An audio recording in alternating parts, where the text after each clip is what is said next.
Oh shoot, y'all couldn't hear the music playing. My bad, y'all. What's up? What's up? What's up? Sorry about that. Sorry I'm late. Hi, Lock Queen. I'm sorry, babe. You were here. You've been here waiting on me. Of course, as soon as I was getting ready to go live, my bestie called and I needed to talk to him about something. We would I needed to talk to him. He's the president of he founded he graduated from Norfolk State and he's the president slash founder of the alumni chapter in his area. He started it a couple of years ago and they're having an event tomorrow night. And I told him I didn't know if I was coming or not, but if I couldn't come, I would make a donation. So he was just trying to get a final head count, but I hadn't talked to him in a couple of weeks. So I tell him about, we was getting caught up, child. And I looked at the time and I said, oh, shoot, I got to go. So my bad, y'all. My bad. But we are here. We are here. Let me do my roll call. Let me share us out so that everybody know we here. And then we got some things to talk about, honey.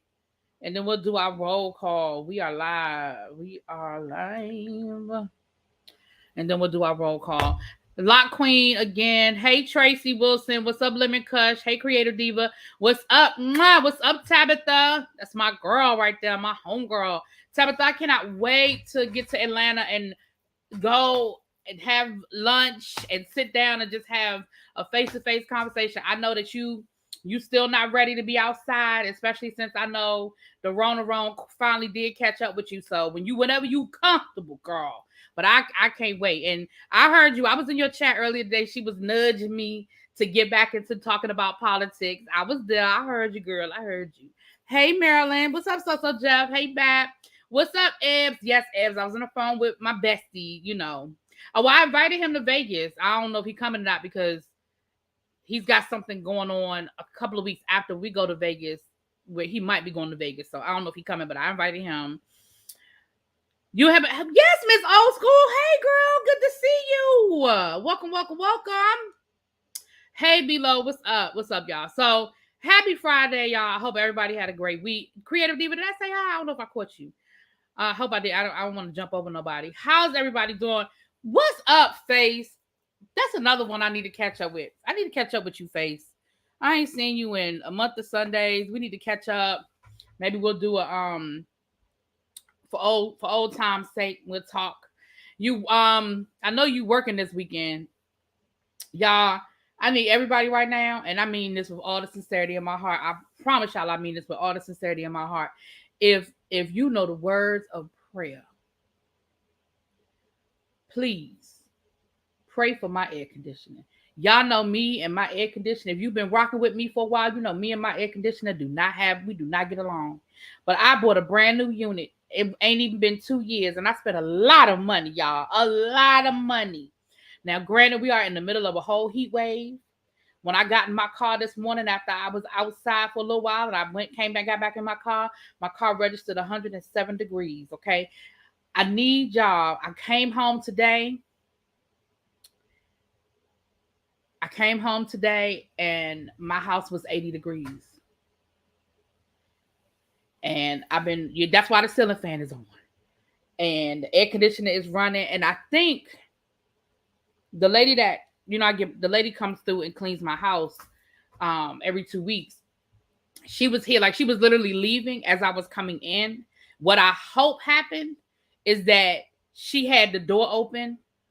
Like she was, cause she always, she brings her stuff with her, even though I got all the cleaning stuff here, she brings all her own stuff. And she always takes the trash out. So she usually makes 2 or 3 trips. What I am praying that happened is that she had that door open for a few minutes and it just let a bunch of hot air in because it's still 90 degrees outside right now. I pray that's what it is, and it's just taking a few minutes for my house to cool off. I checked the vents. It's blowing cool air out the vents. The good news, though, is that brand new unit is under warranty. I have a 10-year warranty, so it is under warranty. The bad news is, God forbid I need a part or something, child. Y'all know how that goes. So just pray that that's all it is. We're just going to... Girl, yes, below. I just had mine replaced 2 years ago, and it wasn't cheap by any stretch. Listen, it was not cheap at all. Y'all remember If y'all been rocking with me for a while, y'all remember what I was up sitting here in the dark and in tank tops and stuff, and it was 100 degrees in my house. And y'all remember? We had the fans blowing. I went and bought like them portable, like the little AC stands, and I had one sitting right in front of me, and I bought one for Niecy, and I bought one for Pat. Y'all remember? I took them back after I was done with them, though. Don't judge me. But y'all remember that? So, like I said, the good news is it is under warranty. The bad news is I don't care about it being under warranty. We're in a whole freaking heat wave right now. It's 90 degrees inside your house right now. It's a sweatbox in Vegas. Yeah, if it's hot over here, I know what it's like over there. Yeah, Xavier and KK, we are going to be in Vegas, honey. So we're going to have to try to catch up with you while we out there, Xavier. Lord, I don't know if I can handle you in person, Xavier. I don't know if I can have... Abby, you think we can handle Xavier in person, honey? Hey, Mimi, what's up, New Jones? Hey, y'all. Hi. So, y'all, let's get into some things of the things, honey. Yes, listen, that Texas heat has been on another level of disrespectful.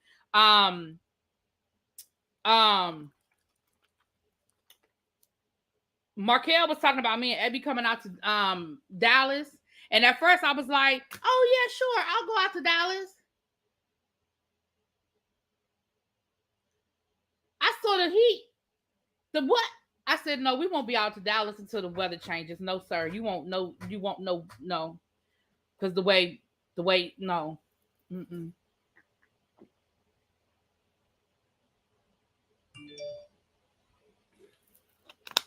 Abby says, "Sure, we can."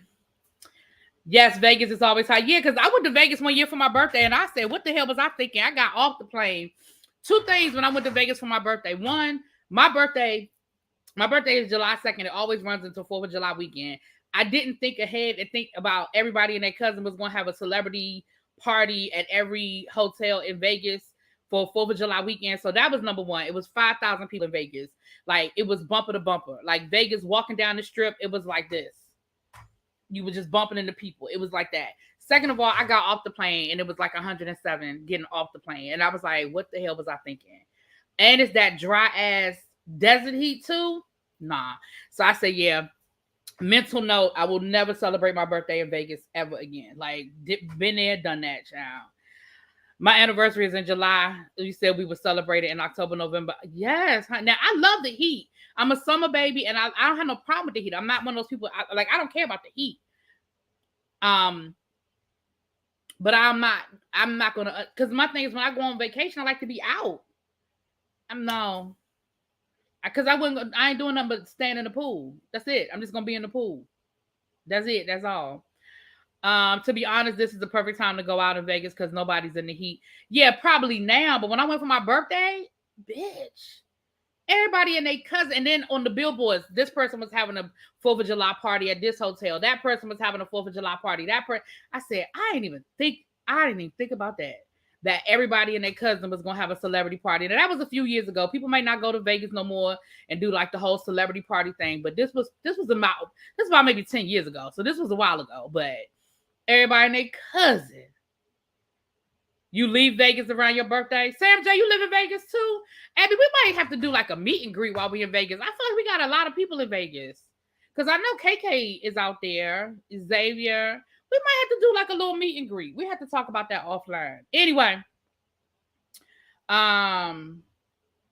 might have to do something like that. Maybe we'll find like a little like bar and grill area and have like a little meet and greet. Like a bar and grill that has like a, area. We'll figure it out. That sounds like something we could do though. Unless you're in Houston, they get the humidity from the Gulf. Well, I'm used to I'm used to the humid heat. Like DC was built on a swamp. I'm used to that. But that dry heat, well, we might have to do something. We'll talk. Me and Elby will talk about it offline. We got to put some other stuff in place first. We got to confirm some things that we're going to do while we're in Vegas and then see what the time is looking like. But it sounds like a good time. Anyway, so y'all, let me tell y'all, earlier today, I was in Andrew Gabor's chat. If y'all don't follow Gabor, if y'all don't, y'all check him out. Andrew Gabor, he is funny. I love him. He does celebrity news.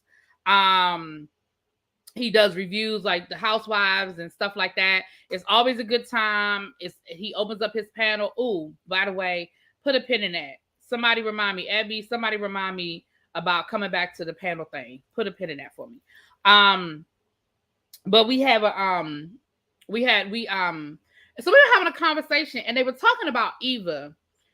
On Ultimate Girls Trip, Eva was smoking weed publicly. And then they were also talking about on All the King's Men, Eva has done some topless scenes.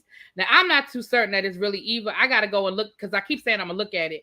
But I'm not sure if it's Eva or if it's a body double. A lot of times y'all think y'all seeing stuff that y'all not seeing and it's body doubles. But okay. But I don't know if it's really Eva or not. I have to see it for myself. But they were talking about basically Eva needs to curb her behavior because she's married to her husband is an aspiring politician and yada, yada, yada. And I'm in the chat. So I made a comment. I said, we just had a first lady a whole first lady that had naked pictures circulating on the internet. Eva will be all right. Okay. Now, why somebody in the chat gonna say to me, are you married to Trump or something? Now, in hindsight, y'all, I have calmed down. I have removed myself from that situation. But in the moment, that shit pissed me off. I ain't gonna front. I said, what are you talking about? Like, I'm arguing with this person in the chat, right? Now, I try not to misbehave in other people's chats because I want to be as respectful in other people's chats as I want them to be respectful in mine. And I really like Andrew. He's let me up on his panel. He shouts me out, all that good stuff. But that really pissed me off because I was like, so because I was just making a comparison. Now what? Because I felt like what she was trying to say was, am I a Trumper? Like, am I a Trump supporter? Like, that's what it translated in my head. You see what I'm saying? That's what translated in my head was this person was trying to insinuate that I'm a Trump supporter. And for me, you calling me a Trump supporter, you might as well just slap me in the damn face. Like, you literally might as well just open hand slap the shit out of me.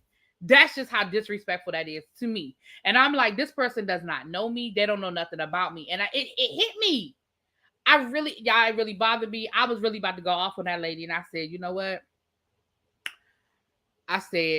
So I just very nicely let them know. I said, first of all, you don't know me. You don't know nothing about me. Please stop talking to me. Just stop talking to me. Now, up on the panel, while we're having this conversation, because Gabor read my comment, some people agree, and some people were like, well, she's a white woman. It's different. The rules are different, yada, yada, yada. That's a valid point. And I would have been like, y'all right.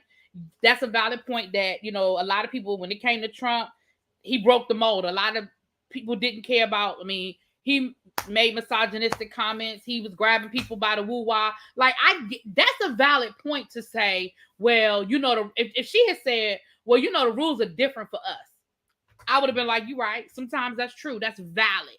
Well, most of the time that's true. That would have been valid. But for her to just be like, so are you married to Trump? Y'all, it just hit me. It just hit me some kind of way. Y'all. But I was like, I'm not about to sit here and cuss this lady out in Gabor chat because I don't want to disrespect Gabor like that. But baby, if I had been in somebody's chat who I don't know like that, or if I had been in somebody's chat, like if that had been El Teddy chat, I know El Teddy wouldn't have had no problem with me cussing that person out. You know what I'm saying? I know El Teddy would have been like, get him, really, B? Y'all know El Teddy be here for the shit, honey. He would have been like, get him, really, B, get him. So, but yeah, right, Virgin Love. You said to call you. You want me to call you on Instagram? Because let me tell you what I'm looking for, and this way we'll know. I know you sent me that one picture. I'm looking for. I want some. Do you do like Oh shoot! The coverall, the bathing suit covers that are Oh shoot, not muumuus, but caftans. Do you have caftans? The number, girl, I got 20 cards right here too. Look, I got your card sitting right here. Don't forget, y'all go out here. Y'all better be supporting my girl. Okay, I'll give you a call. Okay, because that's what I'm looking for. I'm looking for like some caftans, like a couple of real cute light caftans for while I'm on vacation. And if you have a bathing suit in my size, I don't know if you got my size, girl, but I feel like I have enough bathing suits. But I do want a couple of coveralls. But if you have a cute bathing suit, I might have to pick that up too. Anyway, sorry y'all, that was a commercial. Shop, y'all check her out on Instagram. Swim by LBJ on Instagram. Y'all check her out. Swim by LBJ on Instagram. Okay. Mesh. Okay, we'll talk. Yeah, Mesh is cool. We'll talk. What I want to talk to you about, Face, I'm working on a project that I don't want to really talk publicly about it. So I'll talk to you. You said let you know if my air conditioner is working. Boy, bye. Anyway, I'm not doing this with you. Moving on. So yeah, y'all, that made me mad earlier. But anyway, I said I would address it on my channel. But just so for the record, and y'all know me, if Tabitha's still in the chat, she know that's like a curse word. Don't ever put me in the same situation, conversation. Don't do it. Don't do it. Okay. All right, y'all, let's get into some of these topics. Okay, first of all, Chris Brown. Now, everybody is mad at Chris Brown because Chris Brown had a meet and greet and the price was $1,000 for the meet and greet.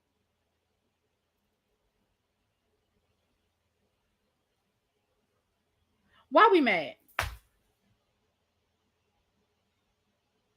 What we mad for? What we mad about?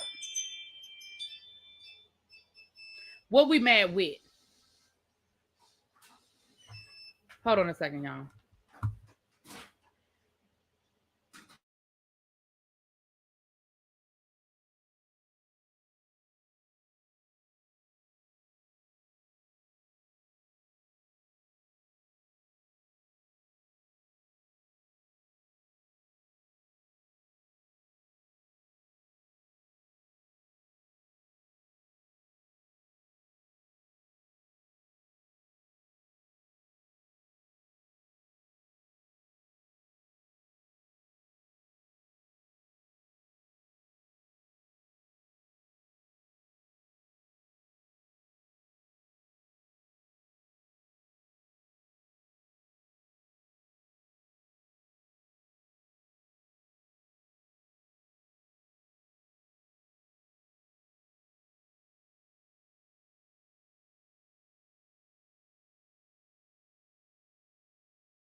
Okay, y'all. I'm sorry. I apologize. I was muted, Boogie. I was muted. Okay. Whiskey heard my bell. I'm sorry. I know that gets Whiskey all excited. Tell Whiskey I'm sorry. You know, that's my Whiskey bear. He's so cute. Okay. They mad with their account balance. I'm not bad, but that meet and greet is certainly overpriced. If they like it, I love it. I don't like adjust enough to pay $1,000 to meet them, but the people who did are free to spend how they want. That's reasonable price compared to others. Considering he's A-list artist and a chart-topping artist, I thought that was actually a pretty fair rate. I don't like anybody enough to spend $1,000 to meet them, but I'm not mad at the people who spent their own money to do it. I'm just reading y'all comments because I apologize.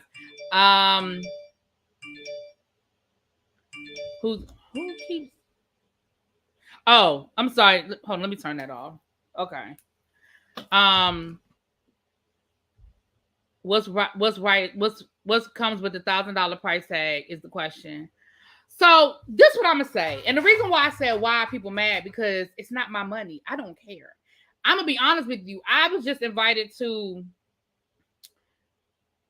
come to an event. I mean, I shouldn't say I was invited because you buy tickets so anybody could come, but I got an invitation from the people throwing the event, like, come check us out. Here's the information. So when I went online to check the prices, and this is for a local band. Now, let me tell y'all something. This is for a local band who I have seen for free 5,000 times. And I'm exaggerating with 5,000, but I've probably seen them for free 100 times. That's not an exaggeration. I've gone to happy hours and they've played at the happy hours and it is free. I ain't paid no money. If Face is still in the room, Secret Society. Now, good and well, we used to go down to the Half Node and any other place and we would see Secret Society for free. I went on the website Eventbrite to look at the ticket prices. The VIP, they went 3 levels of VIP. The top level of VIP was $450. The top level of VIP was $450. So, and I'm not saying that it's a problem. Like, if people want to pay $450, let them do what they do. I ain't mad about it. I done paid to be in VIP before. However you choose to spend your money is how you choose to spend your money. But the point I'm making is, if there are people willing to pay $450 to sit in a VIP section to listen to a band that pre-pandemic was free to listen to, because I understand everybody trying to get their money, but pre-pandemic it was free. All I had to do was buy some wings and a happy hour special to listen to. If people want to pay $1,000 to take a picture with Chris Brown, listen, that's all I'm saying. Like, I get it that somebody might, because all I'm saying is nobody's making you go. People are mad. Let me say this. The United States is a capitalistic society. It is all about free enterprise. It is all about supply and demand. If there is no demand, then the price of the supply drops. If he's charging $1,000 for a meet and greet, that means that he can sell enough tickets to make a profit at $1,000 for a meet and greet. That's just that. If he wasn't making money and he wasn't selling tickets, he would drop it to $800 or $500 or $300. Hell, I paid to go see Boyz II Men and I paid for the meet and greet. And I think the meet and greet was an extra $40 or something. It's about supply and demand. If and when Chris Brown is no longer an A-list, like Diva Wan said, an A-list, and he can't charge, then he'll drop his prices. I'm sure at one point in time it was a couple of $100 for a meet and greet for Boyz II Men, but it ain't no more. You know what I'm saying? What's up, nephew? Thank you. Only person I can even think of spending that much on is Stevie Wonder or Earth, Wind & Fire, but I'm antisocial. But that's what I'm saying. And again, it's all about what you're willing to spend. It's your money. It is your money. I'm not about to sit here and tell nobody how to spend their money. But for people crack me up when they always want to have an attitude about why shouldn't he charge what he feel like he can make? Like, isn't that the American dream? You know what I'm saying? Isn't that the American dream to put yourself in a position to maximize your talents at the highest level? Now, I ain't paying $1,000 to see Chris Brown, but hell, I'm not paying $12.99 to download his album either. So, well, thank you, Lauren, for coming through. It's worth what people are willing to pay. Exactly. It is worth what people are willing to pay. And it's all about supply and demand. It's just like anything else that's out here. It's just like anything else. I told people, I've had this conversation with my friends. I said, the worst thing that we as consumers ever did,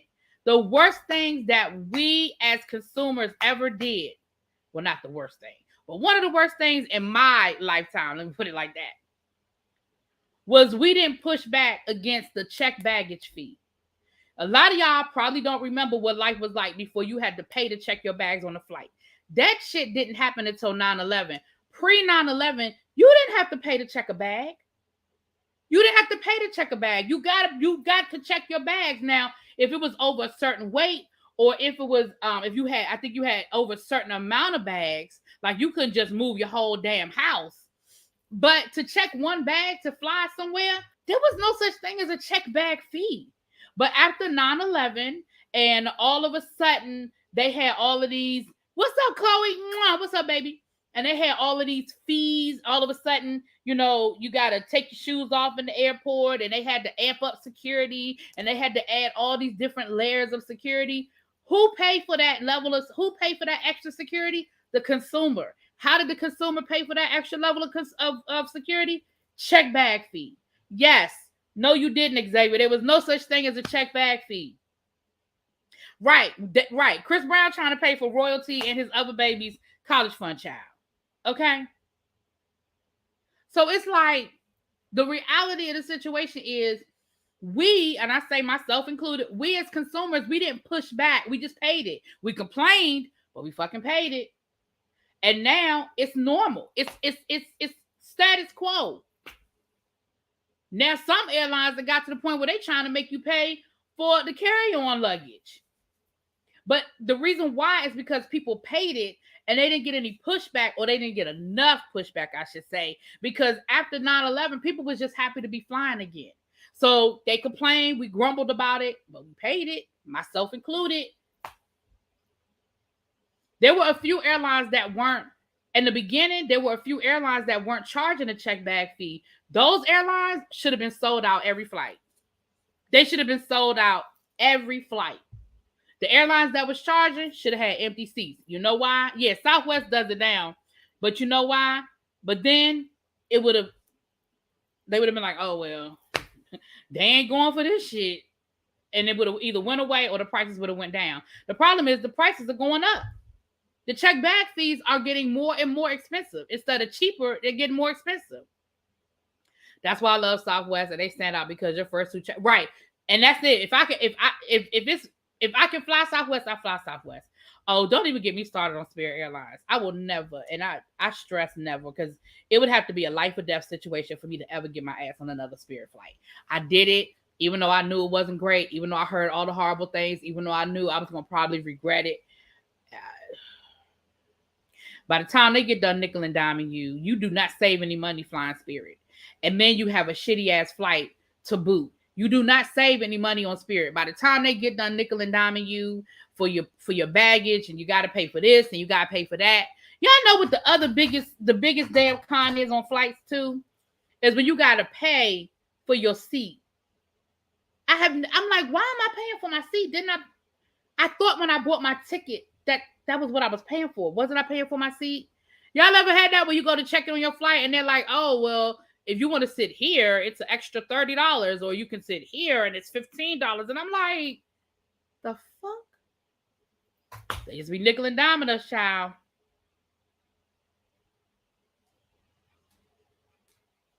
No, we haven't talked about Abbott yet. We're going to get to Abbott, though. Might as well drive. Right. If you're going to fly Spirit, you might as well just drive where you're going. Because like I said, I will never. It would literally have to be last minute. I have to be somewhere. It's a matter of life or death for me to fly Spirit. Right. For extra leg room. Right. But that all started with the check bag fee, and people paid it and they got away with it. And unfortunately, that horse is out the barn. We ain't getting that back. That's never going away. So a company like Southwest will continue to use it as a gimmick, but that ain't never going away. I will pay to get my seat assigned though, because I'm a control freak and I need to choose. I'm not gonna sit here and lie and say I've never done it. I have, but it's a gimmick, because you didn't have to used to do that. You bought your fucking ticket, and either they assigned you a seat or you picked your seat, but you ain't pay extra to do it. I did that recently on the Southwest flight because I was in Group C and the flight was full. I refused to be stuck in the middle of all the but that's what they bank on. And again, I'm not saying we are wrong for doing it, but there are people who get paid a whole lot of money to do focus groups to tell companies what people are willing to pay for. And the reality is most Americans, and I say it's American thing because it ain't always other countries, but most Americans are willing to pay for convenience. And that's what it's about. It's you paying for a seat, control, convenience, whatever. I tell people to buy my Southwest gift cards instead of birthday and Christmas. Oh, that's a good idea. That's what I should tell people. The cards add up. I still have a $250 balance left. Oh, that is a good idea. I refuse to sit in the middle seat, child. The only way I'll sit in the middle seat voluntarily is if I know somebody. Like if it's me and somebody else flying together and I know the person sitting next to me. Like I said, voluntarily. Because where did I just fly recently? And I was stuck in the middle. Somewhere I flew recently and I was in the middle and I said, how the fuck did I do this? Flying Delta, you have to pay more to be able to choose seating. I think it's main cabin and up where you can choose basic. They put you where they want, child.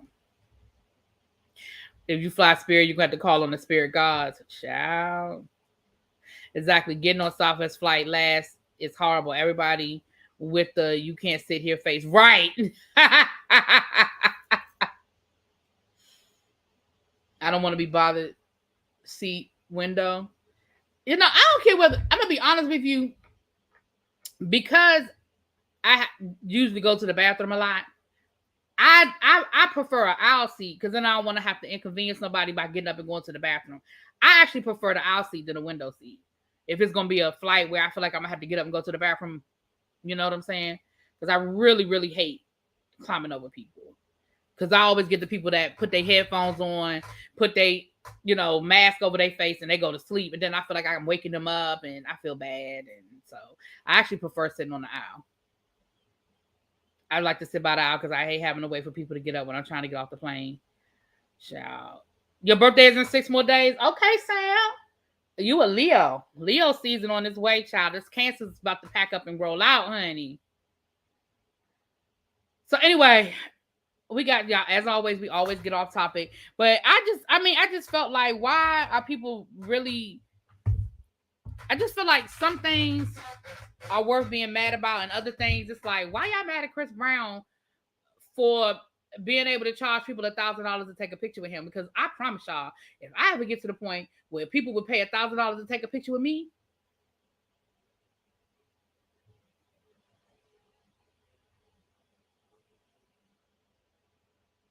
Cash App, PayPal, Zelle. I'm just saying. You were in the middle seat on your last flight. It was the worst day ever, child. Let me tell you one of my biggest pet peeves flying, and then we're going to change the topic. And if you are one of these people, I'm sorry. My biggest pet peeve flying are the motherfuckers who, as soon as the plane hits the tarmac, are standing up. Why are you standing up? The plane has not even stopped yet. Why are you standing up? We're not going anywhere. Especially people who be on the back of the plane. We're not going anywhere. And those are always the people that are standing up. They always the people whose carry-on is like behind them. So you done stood up and you still can't even get to your carry-on. So now you pushing through people and you leaning over people to get your carry-on. You've been standing up for 20 minutes and it never occurred to you to turn around and say, hey, my bag's right there, the blue one right there. Can you hand it to me? It never occurred to you to ask nobody to hand you a damn bag. I cannot stand it. It irritates my soul. All you start hearing is click, click, click, click. Everybody taking off their seatbelts and standing up. Why are you standing up?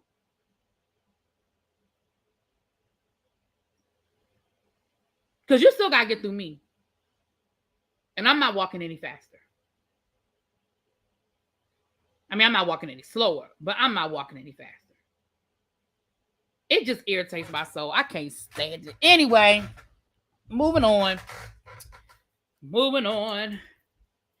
And me as a flight attendant over the PA saying, I'm calling the captain to stop the aircraft. Ooh. Hey, KK, I was just talking about you, boo. I pay that. I'll amend that. Hold on. I'll amend that. I'll pay to see RRMB, Really Be Rihanna, Nicki Minaj, and Beyonce. Now, I'm not gonna say there are people I would pay to see. I would pay to see people. I would pay for me. I just told y'all I paid to see. I've paid for meet and greets before, and I'll do it again.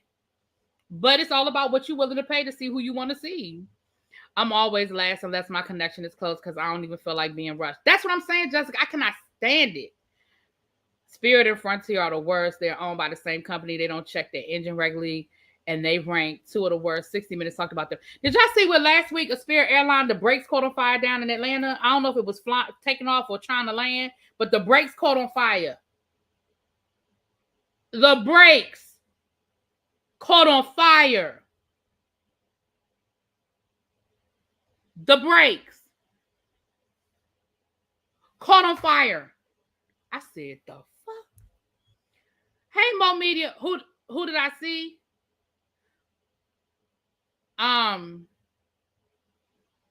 You mean who have I paid to see before? What meet and greets have I paid to see? Pretty much every concert. Well, no, that's a lie. I be telling a lie. Not every concert. Of course, I've seen all of the New Edition people. BBD, New Edition, Bobby Brown. I've seen all of them. I mean, I've done meet and greets with all of them. But again, the meet and greets are overrated, y'all, because it's literally, unless you're like a VIP level, if it's just a regular meet and greet, you get in line, you take a picture, you might get to say a few words to them, and they smile and they say something nice, and then they keep moving because they got a line. They ain't got time to talk to you like that. I mean, unless you're really on a level like a VIP level where you're at a sit down conversation, like intimate situation like that. I've done a lot of hip hop meet and greets because y'all know I'm old school hip hop. So when I was younger and I used to go to concerts, I don't really do concerts like I used to, but yeah, red eye flights are the way to go. I like night flights. I do like night flights. All right, y'all, let's get into this. So, shouts out to her, H.E.R. She is tapped to be Belle in the new animated / motion picture Disney production of Belle of Beauty and the Beast. So it's gonna be part what's that, y'all? It's not animated. It's the graph when it's the computer generated. I guess that's who the Beast is gonna be. I don't know. You know what? Have you noticed she hasn't been wearing her shades? Have y'all noticed she hasn't been wearing her shades? I've seen more and more pictures of her without her shades on, and I think that's so people can start recognizing her, because I wouldn't be able to pick her out of a lineup. I don't know her without them shades, but I've noticed a couple of pictures of her without CGI. Thank you. That's what I'm looking at. Yeah, it's gonna be like a hybrid, and she's gonna be playing Belle. Hold on, y'all.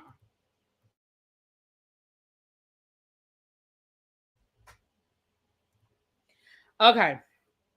So shouts out to her, child. Shouts out to her. Whoopi Goldberg says that she has been trying to get a Sister Act 3 made, which I'll be here for a Sister Act 3. That's not a shit we didn't ask for category. That's just I'm curious. Would y'all be here for a Sister Act 3? She said that she's been trying to get a Sister Act 3 made, she said, for like the last 6 years. And Disney, because that's under the Disney company. Disney said that don't nobody won't see that. But I don't understand how Disney could say nobody wanted to see it when Sister Act 2 was such a hit. And it's like a cult classic at this point. Everybody loves Sister Act 2. But y'all know I'm here for it. They might have had a script written, but they can't see writing this. Well, you know this, Xavier. Writing the script and getting somebody to do the script. Now, Tyler Perry would probably do it, but I don't want to see that. I do not want Sister Act 2 to be a Tyler Perry production. Sorry. Sorry, not sorry. Sorry, not sorry. I do not want Sister Act 3 to be a Tyler Perry production. We need to talk about that nasty. What is this pink sauce y'all talking about? Somebody else put that in the chat. What pink sauce are y'all talking about? I don't know what that is, so I can't talk about it because I don't know what it is, babe. Sam, I have to do some research on the pink sauce, child. I think I saw a TikTok where somebody put some pink sauce on a taco and then somebody held up a crock and was like, it's the same thing. So is pink sauce like liquid plastic that people are eating? Or is the stuff in the pink sauce so toxic? Like, I don't know. I saw a TikTok about it, but I really don't know what it is. I wouldn't be fine with Tyler Perry writing it. No, because Tyler Perry, listen, Tyler Perry needs other people in the writing room with him. There's a chef on TikTok that created it. Okay, I'm going to have to look that up, Sam J. I'll talk about it next time. I haven't heard of the pink sauce. How many Cinderella, Snow White, Peter Pan, Pinocchio, Beauty and the Beast movies do we need? That's shit. As many Spider-Man movies as we have, as many damn Batman movies. Shit. Y'all know Hollywood. Ain't original. Hold on. I don't know what y'all talking. Yeah. I figured it's a condiment. But what's bad about it? Hold on. Let me Google it. Let me Google pink sauce. Y'all want me to talk about the pink sauce? Let me Google it. Let me see what they talking about. Pink. Pink sauce recipe. Let me do this. Okay. The pink sauce went viral on TikTok, but then it exploded literally. All right, hold on. This is a People magazine article. Chef defends her viral pink sauce after facing backlash. I'm only human. The chef behind the pink sauce, the newest food item taking TikTok by storm, is clearing up rumors about her Barbie-colored condiment. Miami chef and pink sauce creator, Chef, I guess, Pie, spoke to the Washington Post about the backlash she's receiving on the internet since her video started going viral. Her hot pink sauce, which sells for $20 a bottle, gets its color from a red dragon fruit and is recommended for serving with foods like chicken tenders, burgers, burritos, and salads. Since she first posted about it in early June, viewers have complained about shipping issues and questioned whether she follows food safety laws. I'm a normal human being. I woke up to a million insults. The world is really curious about my creation and they're being malicious. Before it was available to the public, the chef faced backlash from viewers complaining that she was selling sauce without saying what it tastes like. You cannot explain the flavor of the sauce because it tastes like nothing else. It's a mixture of sweet, spicy, and tangy. Fans were only able to try the sauce themselves in the past few weeks. Pre-sale started on June 25th, and the pink sauce didn't start shipping until July 1st. The general consensus, it tastes like a sweet and seasoned ranch with a watery consistency.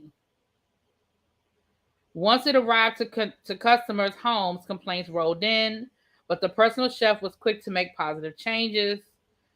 They noticed that the bottles were mislabeled.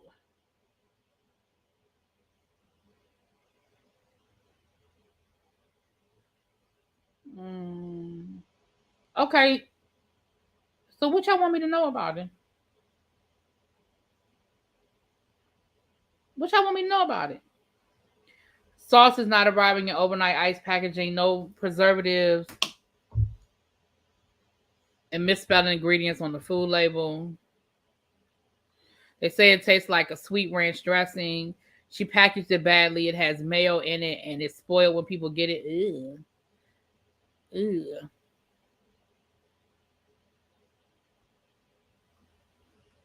They're dragging it. Well, I don't want it. I'm not ordering something that I can't taste before. No, I'm not off of the internet. I'm not doing that. Excuse me. It's like ranch, but the lady is mailing it to people and it's supposed to be refrigerated.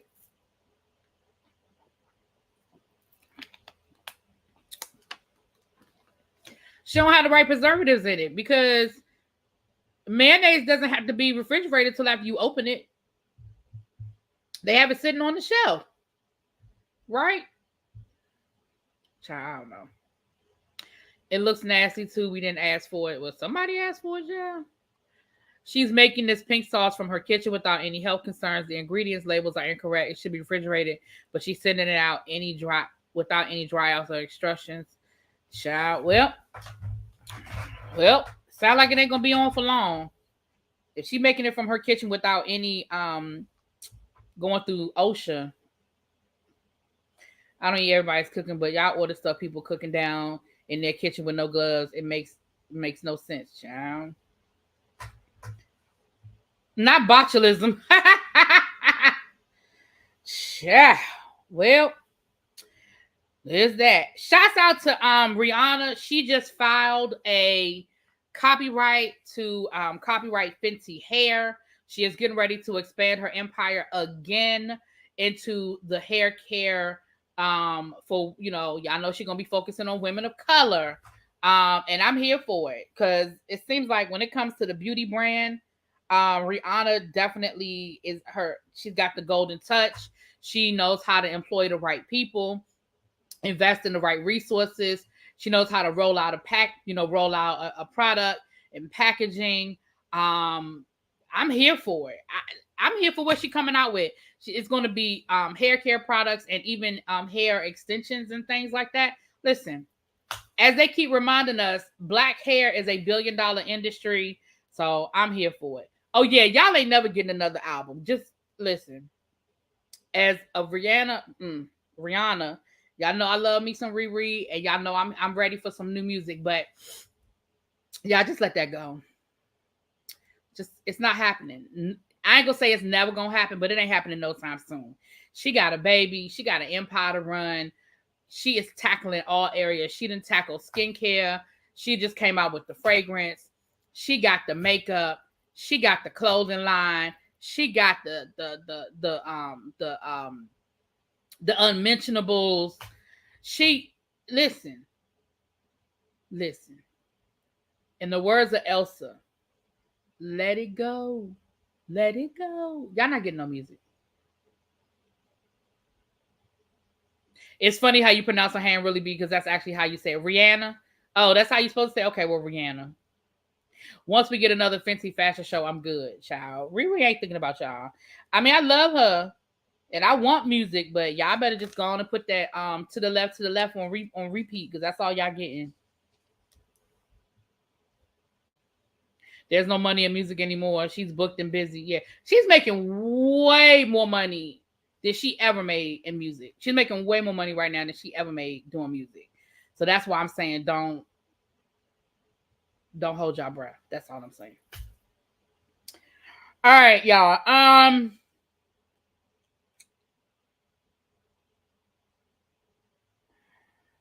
Which way y'all want to go now? Oh, let's talk about Ricky Martin. So Ricky Martin won. So here's what happened with the Ricky Martin situation. A couple of weeks ago, Ricky Martin's nephew went to the court to get a temporary restraining order, making certain allegations against Ricky Martin. We know that. So what happened on Tuesday? I believe it was Tuesday. Was it Tuesday? I think it was Tuesday. Might have been yesterday. One day this week. When you get a temporary restraining order, it is only good for a certain amount of time, usually 30 days. At the end of those 30 days, then you have to go back to court for like a formal hearing where evidence is presented, and a judge makes a decision on a permanent restraining order or a long-term restraining order. And usually we talk about at least a year, and then you have to go back every year and get it renewed, whatever. So the nephew got the temporary restraining order because Ricky Martin wasn't there in court for that hearing. He wasn't there. But this time, Ricky was like, I'm coming and I'm going to testify because what he's saying isn't true. And, I can't let these rumors be out here about me. Once the nephew saw Ricky show up, and he wasn't there physically, he was on Zoom. But before the hearing even started, the nephew was like, I want to drop the case. I want to withdraw the paperwork for a restraining order, and I want to drop the case. Now, there are two ways that we can look at this. Way number one, we can look at it is that the nephew was on some bullish, and he was just trying to, embarrass Ricky Martin, whatever. And when the nephew saw him fighting back, the nephew was like, forget it, I don't want to go for it. Or the other way we can look at it is the nephew got a nice little transfer to a Swiss bank account and he agreed to drop the charges. That's all I'm saying. That's all I'm saying. It could be however you choose to look at it. It could be A, the nephew thought that, Ricky wasn't going to fight back or whatever. And when he did actually show up in court to fight back, and he was going to have to actually show some proof. Because see, for the permanent restraining order, you got to show some proof. You can't just go in court and say, he's been doing X, Y, Z to me. You're going to, for a judge to say, okay, well, we're going to extend this for a year. You have to actually show something. So if Ricky don't sue for defamation, I'm believing the nephew. He may not sue. He may not sue for defamation. Puerto Rico News has way more info. He has been harassing Ricky for money for a while. Now they said they have the proof. And so that's what I'm saying. The nephew might have realized, oh shit, he showed up and, he got proof. You know what I'm saying? Apparently the nephew has a lot of issues. That's what they're saying. I'd rather the nephew be a liar than Ricky Martin be sounds like a successful extortion case to me. Well, it wasn't quite, if he got the money, it was successful. So what I'm saying is this though. The reason why I say he may not sue for defamation is for a couple of things. Reason number one,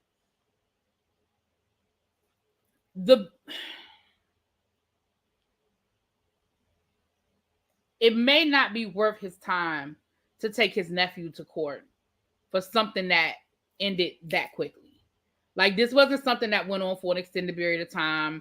He wasn't blacklisted. He wasn't fired. He wasn't dropped. This wasn't a long-term thing where he lost a lot of money. Because the biggest thing about defamation is that you have to show that you lost something.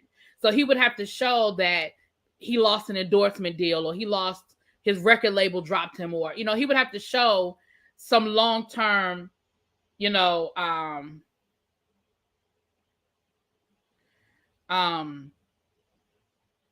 have to show. And it may not be worth it. Especially if the nephew don't have no money.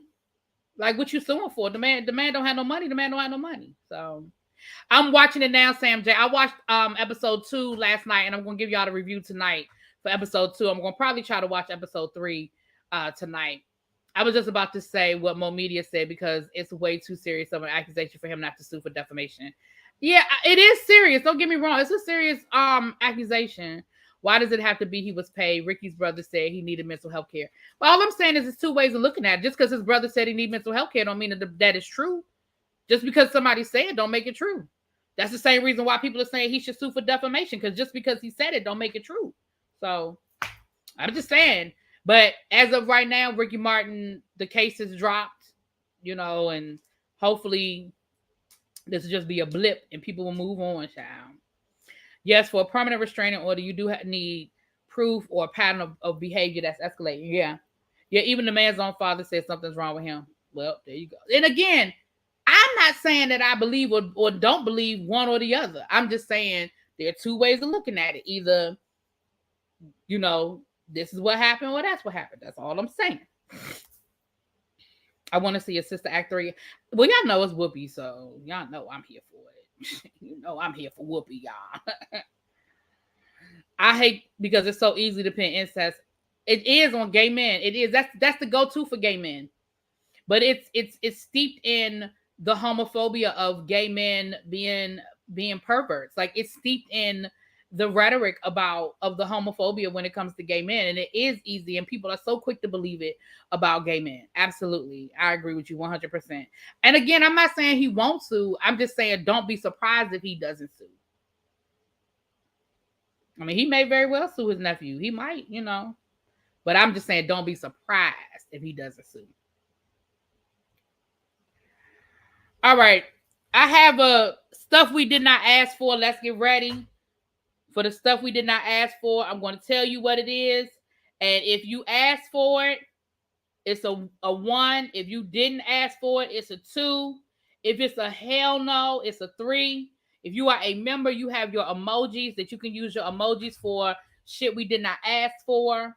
Okay, if you're a member, go ahead and drop your emojis in the chat, honey. Y'all ready for this? I would be very curious to see if any of y'all asked for this. Velveeta is releasing a limited edition cheese infused martini available in select restaurants. Velveeta releases a limited edition cheese infused martini in select restaurants.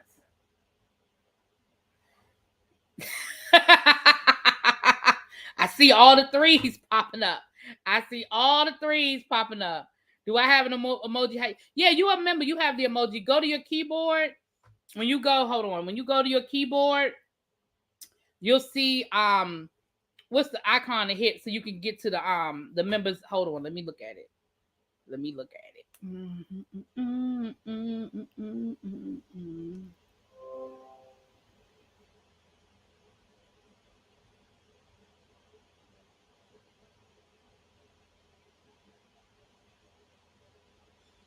Yeah. Where is it? I might not have it because I'm not looking at it. I would have to log in from another keyboard to look at it. Oh, here it is right here. When you go as a member, you should see the YouTube emojis. You see how it has ReallyBTV and then YouTube emojis? When you hit your keyboard, you should be able to see it. Oh, you found it. Okay, cool. Yeah, girl. Go ahead and do it. Do your emojis for your channel, child. They're trying to find new ways to kill us. Listen, there's no parts of that I want. I'm not interested. I'm not curious. I don't want it. I don't like it. I don't even like Velveeta. So I damn sure don't want a Velveeta martini, child. Do you think we have reached the apex of food? Like, will we be able to create anything else that's never been done and not ridiculous? I think we will, because I think people are getting more creative with foods that are outside of the norm of what we've used. Like that pink sauce. Now, again, I don't know nothing about that pink sauce, but you don't see a lot of, in America, let me say in America, you don't see a lot of people using dragon fruit as an ingredient in something. So I think we can. I just think that I don't know who thought that was a good idea. They have alcohol with cheese in it, so yeah, I don't like powdered cheese. I don't like powdered cheese either. Yeah. And we go to your keyboard, and you know where you go. Oh, you mean to do it for your channel? Yeah, go under your when you go in your back office and you go under membership perks. It's there. I gotta add some more emojis. The more members you have, the more emojis you can add. And I think I can add a few more emojis. If I see cheese infused martini on the drink menu, I'm leaving. Yeah, I don't even. Yeah, because Americans are boring. Yeah, we are. There's no parts of that I want, y'all. There's no parts of that I want. Anyway. All right, let's get into the down and dirty. Do we care about the fact that R. Kelly is blaming his ex-wife for his deviant behavior? Do I even want to give him that much attention? I love cheese, but I don't like Velveeta, and I don't like powdered cheese, but I love cheese. Arby's vodka, Oscar Mayer face mask, Kraft cheese, nail polish, and now Velveeta martini. Child. Yeah, people drink wine with cheese, but they don't have wine infused in their cheese. Oof. I mean, they might somewhere have it, child. So, I mean, do y'all know, I don't really be giving R. Kelly that much attention, but I thought that was so ridiculous and so extreme that, and he said this in his court documents. So let's be clear, when they're in court, they're grasping at straws. They're trying to come up with all the excuses and all the reasons. But now people are like going through, his court documents are becoming public. And he actually blamed his ex-wife for his deviant behavior. And I'm like, sir. He said she's the reason why. Oh, thank you, Virgin Love, for rejoining, because you used to be a member. Thank you for joining again. Thank you, ma'am. Thank you. We don't. He blaming everybody and everything but himself. Okay. He says she the reason why he doesn't have a good relationship with his children. It's her fault that your kids don't want to have nothing to do with you. That's her fault. I mean, his children are grown at this point. So even if their mama kept them from him, they grown. I knew he would start pointing fingers, and she ain't innocent. Well, I'm not going down that road. I'm not going down that road. I ain't going down that road. You were a member at one time, but let me tell you something about YouTube. First of all, you know what? Thank you, Virgin Love, for saying that. First of all, there are 89 people in here. I need y'all to do me a favor. If you are not subscribed to the channel, please go ahead and subscribe. But if you are subscribed or you think you're subscribed, please double check. And I'm going to tell you why. Because over the last, and I don't know about the other YouTubers that are in here, D, Abby, Tabitha, Chloe was in here. Over the last like 3 weeks, I haven't been going live as often. Y'all know I've been, traveling and stuff, and I haven't been doing as much. But I have lost like 15 subscribers. And I refuse to believe that 15 people woke up and said, nope, don't want to be subscribed. YouTube be playing games.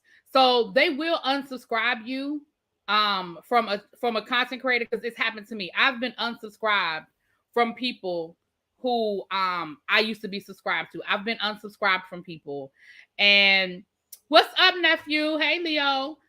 So that has happened to me. And also the members, and because that's happened to me before too. If you've been a member on somebody channel for a while, because and especially if you change of course, if you change credit cards or anything like that, if you've had any type of security alerts on your credit cards, like it'll trip a lot of stuff and it'll unsubscribe you. So if you are members on people's channel, just double check your membership. And if you are subscribed, just double check, especially if you're not getting notifications. Check to see if you still subscribe to people's channels. If you're not getting notifications, double check and see if you're still subscribed. It happened, child. They be playing. Anyway, I meant to tell y'all that the other day. Okay. So Snoop Dogg, the woman who accused Snoop Dogg of sexual assault with Bishop Don Juan, remember she dropped her case? Well, she has refiled her case. A lot of times people drop the case for timeline reasons, because you have sometimes there's a timeline involved. Sometimes you have to, like, if you have to get more. You want to extend your time, so you drop the case and then you refile it once you get certain ducks in a row. So she has refiled the case against Snoop Dogg. I think a lot of times people hear, oh, they dropped the case. Same thing with Trey Songz. That woman dropped the case, that the big case. She dropped her case, but her lawyer said with the option to refile. So sometimes they drop it because they're waiting to get some evidence, or maybe a witness backed up, and they have different reasons why they drop these cases. But the woman has refiled her case. So, right, to extend the statute of limitations. Like, people do it for different reasons. So it's against him and Bishop Don Juan. If y'all remember back when Snoop was hanging with Bishop Don Juan real tight, and if y'all don't know who Bishop Don Juan is, Bishop Don Juan is a pimp. He's a self-proclaimed pimp from Detroit, I believe. He's either from Detroit or Chicago. He was like a big-time pimp, like in the 70s and 80s. And for a while, Snoop was hanging with him real tough. And the woman said that both of them assaulted her. So he pimped his own kids. Ooh. I believe she said that they forced her to perform fellatio. So we'll see where that goes, child. We'll see where that goes. Not Auntie Snoop and his satin scarf is in trouble. I ain't doing this with you, Abby. Right, that was back during his pimp era, right, when he was hanging out with Bishop Don Juan. Remember he filmed a whole porn movie in his backyard, that he lived in the house where he lived with his wife. Remember, that's when his wife was about to divorce him, child. Right. He wears green and gold. He said green for the money and gold for the honey. And we know what he's talking about when he's talking about honey, child. He is a pimp. He was on a documentary Pimps. Yeah, no, he's definitely a pimp. Oh, no, he's a pimp. Now he's done other things with his money, and he's sort of become like this cult idol in urban black, but if for a while he was hanging with a lot of rappers. He is a PIMP. Matter of fact, he's in that video. 50 Cent's video. I don't know what you heard about me, but yeah, he was in that video. I used to see Don Juan a lot in the club. I used to go to the 18 and over when I was a teen. See, that's how y'all be getting in trouble, Sharice. He invented that pimp cup. They used to literally have like Pimp of the Year, like a Pimp of the Year, for lack of a better word, pageant. And he won. Like, he won Pimp of the Year a couple of times. Like, that underworld is real. Child. So both of them have been named. Yeah. If y'all never seen Pimps Up, Hoes Down, y'all go see Pimps Up, Hoes Down. Yep, he was in Nelly's Pimp Juice video. Sure was. If y'all never seen Pimps Up, Hoes Down, it's probably for free. It's probably on YouTube for free at this point in the game. But originally it came on HBO a long time ago. And then they had I think they had like a sequel to it, child. Yeah, Snoop Dogg, it was like a soft porn. Yeah, he sure did. That's when his wife was divorcing him, child. I said, I guess so. But of course they got back together.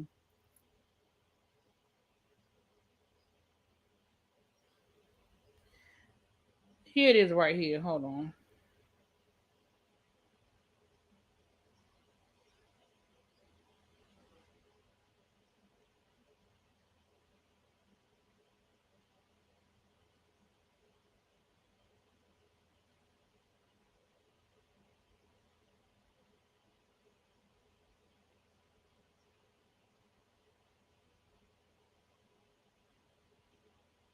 That's a picture of the two of them together back in the day. That's Don Juan, and then that's Snoop. It's blurry.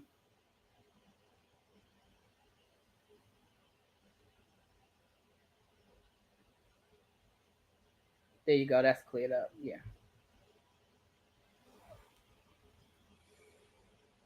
I saw that on HBO. Yeah, I remember seeing that a long time ago, back in the day on HBO, child. Hookers on the Point. That's it. Hookers on the Point. Yep. That's all the different sequels that came after. Now, Hookers on the Point was a whole mess. I will never forget that woman. I don't remember her name. Y'all probably remember her name. I think they call her the teacher, I think, because she did. She looked like a nice little wholesome teacher. She wore glasses, had her hair up in a little ponytail, and she could take her teeth out, her top teeth out. She didn't have no top teeth. And her husband was her pimp. Her husband used to literally sit in the car, play on his Game Boy. That let you know how long ago this was. He had a Game Boy. And while she was out doing her thing, and her specialty was fellatio because she had no teeth in the top of her mouth. I'll never forget that shit, child. It's not funny. It's really not funny because it was sad. But I will never forget that. What's up, Mims? Hey, boo. You missed it. I explained what happened in while I was going off in Gabor's chat, child. Mims was like, what happened? What's going on? Why really be is upset? Angel. Oh, that was her name, Angel. Didn't they call her the teacher, though? She died. That's right, she did die. She did die. Yep. Her husband was her pimp, and he was sitting in the car playing Game Boy while she was out doing her thing. Child, that was a mess. That was a whole mess. Oh, Lord. Okay. We got a couple of more stories, and we're going to get out of here. All right. Here is no, you know what? I'm going to end it on this one because I already know y'all going to give me a hard time about this. Snoop could have at least dressed the part. You can't be a pimp in tall t-shirts, baggy jeans, or Converse shoes. Well, child. Not Leo said that's where he learned how to do some things. I ain't doing this with you. They call her school teacher. Her husband was her security. One of her Johns showed her how to fill out a money order. Yeah. Yep. That's what I said. It was sad.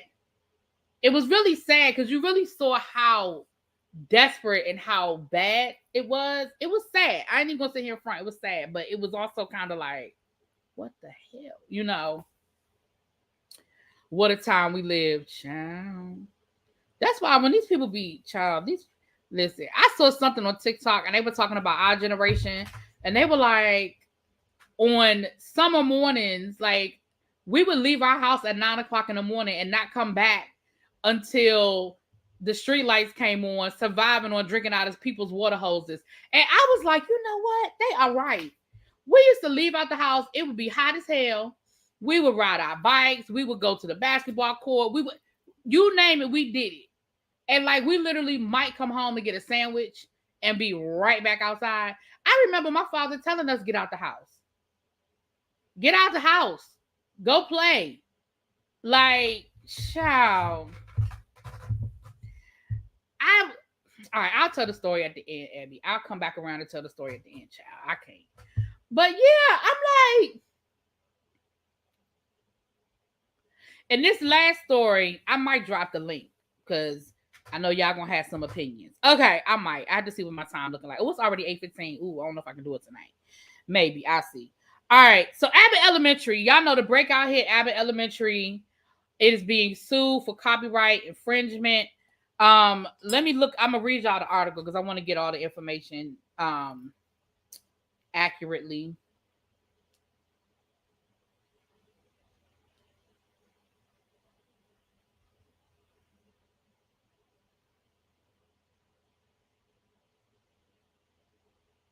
All right, here it is. I'm about to read it to you.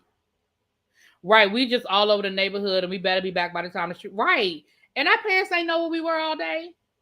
Like literally, did not know what we were. We just be out, just out. All right.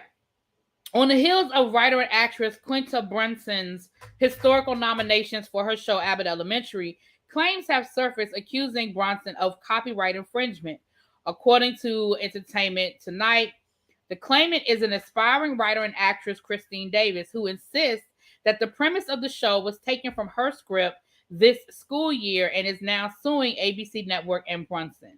Reportedly, the court documents state Davis is asserting that the script she wrote for this school year in 2018 was previously registered with copyright in early 2020. Allegedly, Davis met with Blue Park's producers in June and July of that year to discuss her script. She claims that these two producers, neither of which have a hand in Abbott Elementary, took the school year to Hulu, and only months later, filming began on Bronson's show. The claimant is asking for damages of an unspecified amount, a jury trial, and demands Brunson and ABC turn over all profits they made from the show. The script that Davis is claiming has been stolen by Bronson takes place in a New York City public school with very similar look and feel of the inner city school, the mockumentary style, unique plot synopsis, set design, and unique characters. According to court documents, she claims that the main character named Miss Davitt is a young, idealistic teacher hoping to get tenure, but also trying to convince everyone that the school needs to be reformed. In this school year, Davis says the principal hires a crew to film a documentary of the school and is blissfully unaware that her staff and students have their own agenda. The lawsuit goes on to allege the specific plot lines of the first episodes are similar with that without Davis's permission, license, authority, or consent, knowingly and illegally used her work to, ABC and Brunson knowingly and illegally used her work to create the Abbott Elementary television show.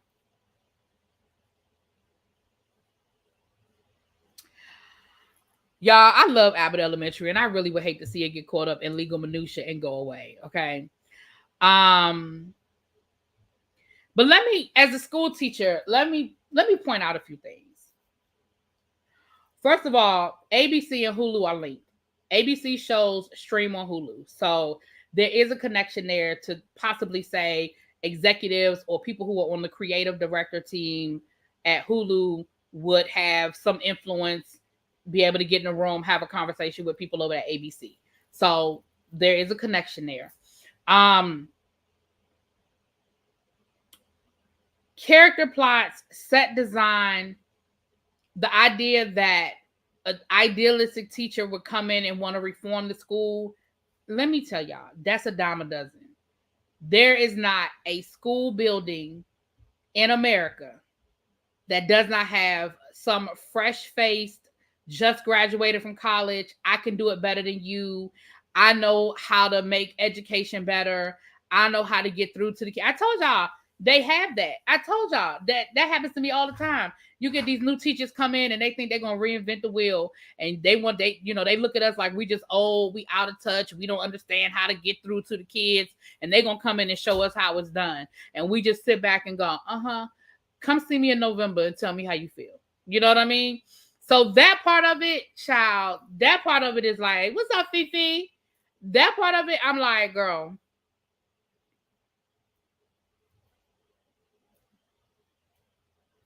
Not impressed. That's number one.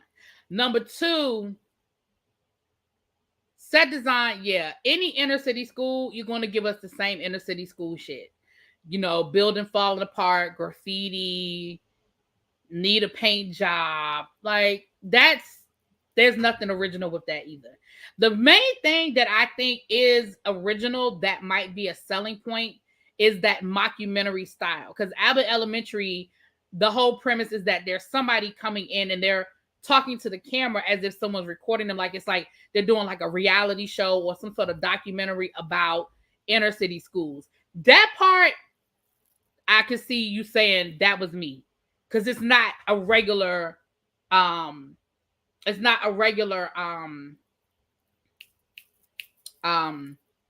design, right? It doesn't have like the laugh tracks and all of that. But there's a connection, but the development team at Hulu is not the same. No, it's not the same development team, but what's that thing say, Pat? Does it still say 80? It still says 80? Oh, no, right here, 74. No, the big number. 80. I figured something was wrong because it's warm downstairs. All right, I'll call the guy. When I get off of here, I'll call the guy. No, she didn't invent mockumentaries. No. I'm not saying she invented, but what I'm saying is if I'm going down the checklist of what's the same and what's different. Oh, and Wallace is supposed to come tomorrow too to do the sing. Yeah. But if I'm talking about if I'm going down the checklist, that's the only thing that I could be like, okay, that might have been your idea. But I don't know if that's enough. Like if I'm on a jury or if I'm a judge, I don't know if that's enough for me to be like, yeah, they stole. Like, again, I know we don't get everything in the article. One article I read said that she specifically was talking to meeting with teams that were looking for more minority creatives. So this was specifically a meeting where they were trying to get more minority people, to meet up. So again, there could be some connection there. The style is similar to how The Office was filmed, talking to the camera. You know what? I never really watched The Office, but you're right. I think I watched a couple of episodes. But you're right. So it's like, like Ma'am said, that's not original. Like that, again, I'm sorry, y'all. There's nothing original about that. And again, I don't want to see one black woman get robbed, but I don't want to see another black woman get robbed if it was hers. The reality of the situation is two people can come up with a great idea at the same time. Like, it can happen, I don't know. We'll see. But a general meeting is very different from a pitch. No, I agree. But she said she pitched it, though. She said that she met and she pitched the idea. And then next thing she knew, Abbott Elementary was filming. And again, just because she said it don't make it true. But, she can't say they took my idea that I took from another show. Well, she didn't say she took it from another show. I'm just saying, you're right. The Office was filmed very similar to that. American Vandal was a show about a documentary film filming at an inner city school. I never saw American Vandal. Yeah, I think we would definitely need to see the script and really see, because even when they say that the characters are very similar, again, as somebody who works at the school, I look at Abbott Elementary. There's not one character on Abbott Elementary that's unique to a regular school. You have the veteran teacher that does it her way. She ain't gonna deviate. She doesn't really know new technology and ain't really all that excited. That's played by Shirley Ralph. You have the other veteran teacher. She's Philly. Like, if you know Philadelphia, she's Philly. Like, she's Italian. She's connected. They have that whole innuendo that, she's family. You know what I'm saying? They have the guy that was on Everybody Hates Chris. He's the long-term sub that ended up loving teaching and, whatever. You have the clueless principal. Let me be the first one to tell you, in my history of teaching, I've had many clueless principals. You have the young, ideological white guy, gay guy who, again, he wants to save the earth. He wants to try to start a garden, an urban garden. He wants, you know what I mean? Like, every school has these people. I promise you, I could go to 10 different schools in 10 different states and find these same people. They're not unique. They are not unique. I promise you. It's on Netflix and it was really good, but it got canceled. Like, child. Many clueless administrators. Exactly. Crispies know. Now I want to go back and watch the whole last season. I love Abbott Elementary. They already filming season 2, child. It's a school show that prototypes are going to be familiar. Exactly. Show business is snakes. Yeah. Now again, listen, I've seen people win with less, because that woman, who was it?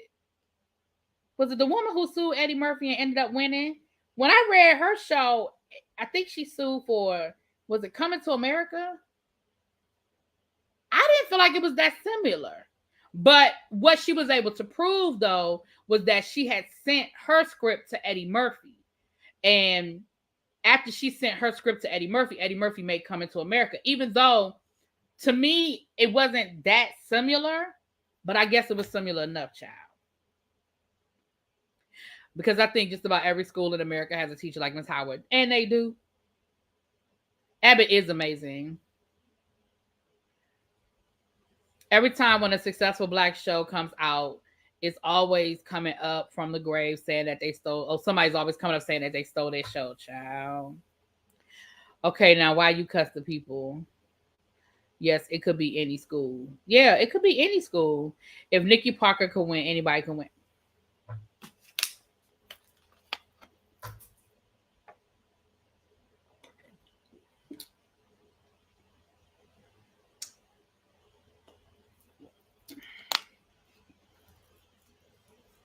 Then you have the real cool but firm with tough love teacher that you love to like a parent. That's me, child. That's me. I ain't gonna say I'm the cool teacher, because some people might not say I'm the cool teacher. I don't really give a fuck about being a cool teacher, but that is me. But I think I'm kind of cool sometimes, child. But they love me, they hate me. I don't care. Don't care. That's why it's encouraged that people don't read other scripts. These lawsuits are the reasons why. Yeah. True. Okay. Hold on. Let me make sure I got everything. Oh, before we get on to, all right, so I'm going to tell y'all the story about why I was going off in Gabor's chat. For the people, I'll tell y'all that last, because the people who were here at the beginning already got that, so they don't have to sit through it again. But I'll tell that last. But hold on. And I know y'all going to think I'm lying, and it's okay. I accept that because it's been rough. You never watched the show? Oh, Tabitha, put it in your DVR, or you don't have cable. Do you have any way to see ABC shows? If you have Hulu, she might not have Hulu. However you get your TV shows, Abbott Elementary is worth it. It's so good. It's so good. I love it. How's that working for you? Favorite Really Be quote? Child. You know that's my line. How's that working for you?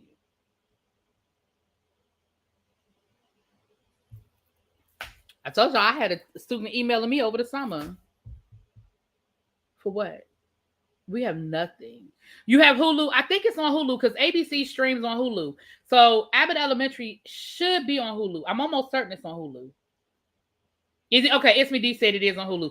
Go watch it. It is so good. It's a sitcom, so it's only 30 minutes. But watch like the first 3 episodes, and I'm telling you, I think you'll like it. I think you'll be hooked. And as an educator, let me tell you something. As an educator, there's nothing on that show that is far-fetched. It may be exaggerated, but it ain't ridiculous. Like even the principal, she's clueless. She's exaggerated, but she ain't that exaggerated. It's a few things that's a little exaggerated, but for the most part, she ain't that exaggerated. Um, okay. Michelle Obama announces second book coming this fall. I really can't wait to share even more with you. It is called Michelle Obama, The Light We Carry.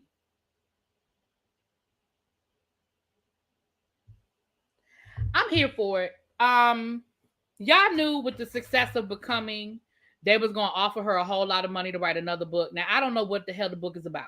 I don't know what it's about. Um, but I'm gonna buy it and we're gonna read it together over on the other channel. And I know that y'all are like, really be. You keep saying we're gonna get back to the book club. We are. We are. We are. Um, but we're definitely going to do that book. So as soon as it's out for pre-order, I'm going to put my pre-order in and we're going to read it. Okay, we're going to read it. Yeah, season 2, they've already started filming. They've already started doing the table reads. I don't know if they've already started filming, but they've already started doing the table reads for season 2. So I'm definitely here for it. Yeah, if you, Tabitha, tell me. You just hit me in my inbox once you watch the first couple episodes. Tell me if you like it. I think you'll like it though. I really do. The summer girl, them grades have been posted and forgotten. Get down to that. Child, I'm thinking about. Listen, well, first of all, I ain't thinking about nothing right now. But when I do start thinking, I'm going to be thinking about next year. Last year's over. It's done. It's a wrap. Boom. Wrap. Da-da-da-da-da. Bye. What's the other channel? Book Club. I'm interested. Abby, can you drop the link for the book club channel? It's ReallyBTV_1. But Abby, if you can drop the link for me, Abby, I might have to make another mod. Not because I got so many people, but because Abby isn't always available and Lil Baby works a lot. Y'all, who are my mods? El Teddy, Abby, y'all, Lil Baby, Watermelon Sugar. I feel like I got a lot of mods though.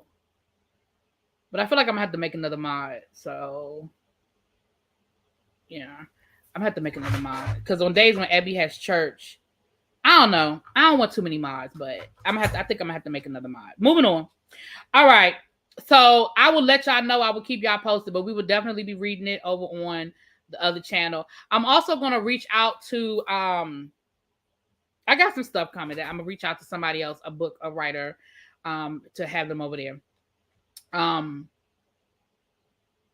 Thank you, Kelly. They need to be done again, but thank you. I'm gonna wait till I'm gonna wait to get my nails done, get a mani pedi before I leave for France, child. Her and Obama had like a $65 million book dating back. Yeah, they definitely got the book deals. And like I said, with the success of Becoming, because I know Michelle got a lot of my money because not only did I buy the book, but I bought the book I got the Audible version of it so I could listen to it. And I went to go see her when she went on tour. Me and my girlfriends went to go see her here in DC. So she got a lot of my money off of Becoming. And then while I was there, I bought a t-shirt, I bought a mug. Michelle got a lot of my money, child. Michelle got a lot of my money. But we're gonna read the second one. Like I said, I don't know what the hell she's talking about. All right. The super trailer for the Real Housewives of Beverly Hills came out. For my Real Housewives of Beverly Hills people, let me tell y'all something. Mims, you tell me what you think. Let me tell y'all something.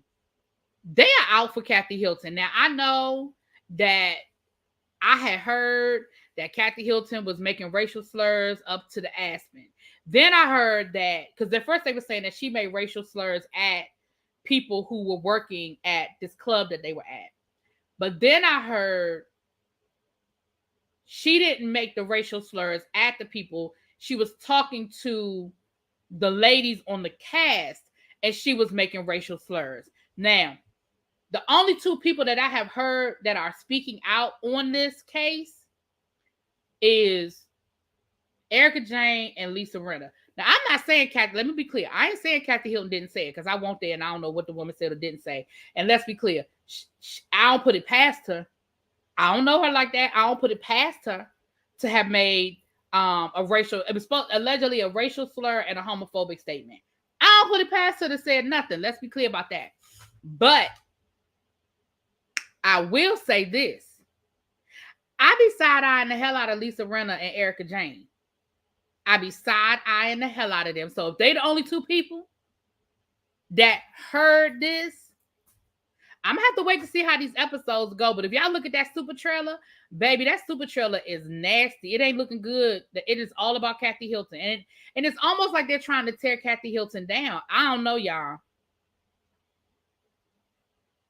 It ain't look good. And again, I don't know if it's true or not because I won't there.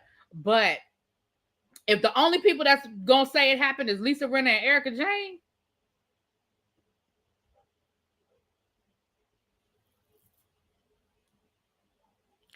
I'm just saying, hey, Mr. Willie Brown, how you doing, boo?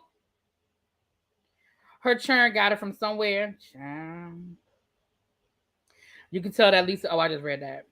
Again, I'm not. I have to wait and look at the episodes because a trailer don't mean nothing because they want to make it as salacious as possible. They want to make you feel like that's what they do.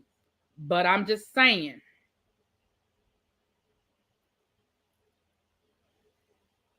I'm just saying.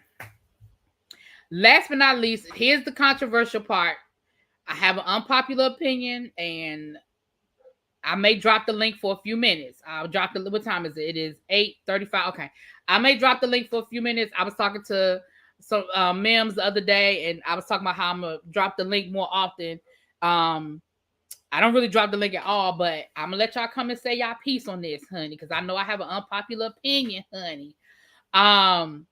Kathy getting dragged. Kim did an interview where she said she had a bad feeling about Kathy doing this season. How is it that Lisa, Erica, and Diana and Lips were the only ones who heard it? Come on now. Two things can be true.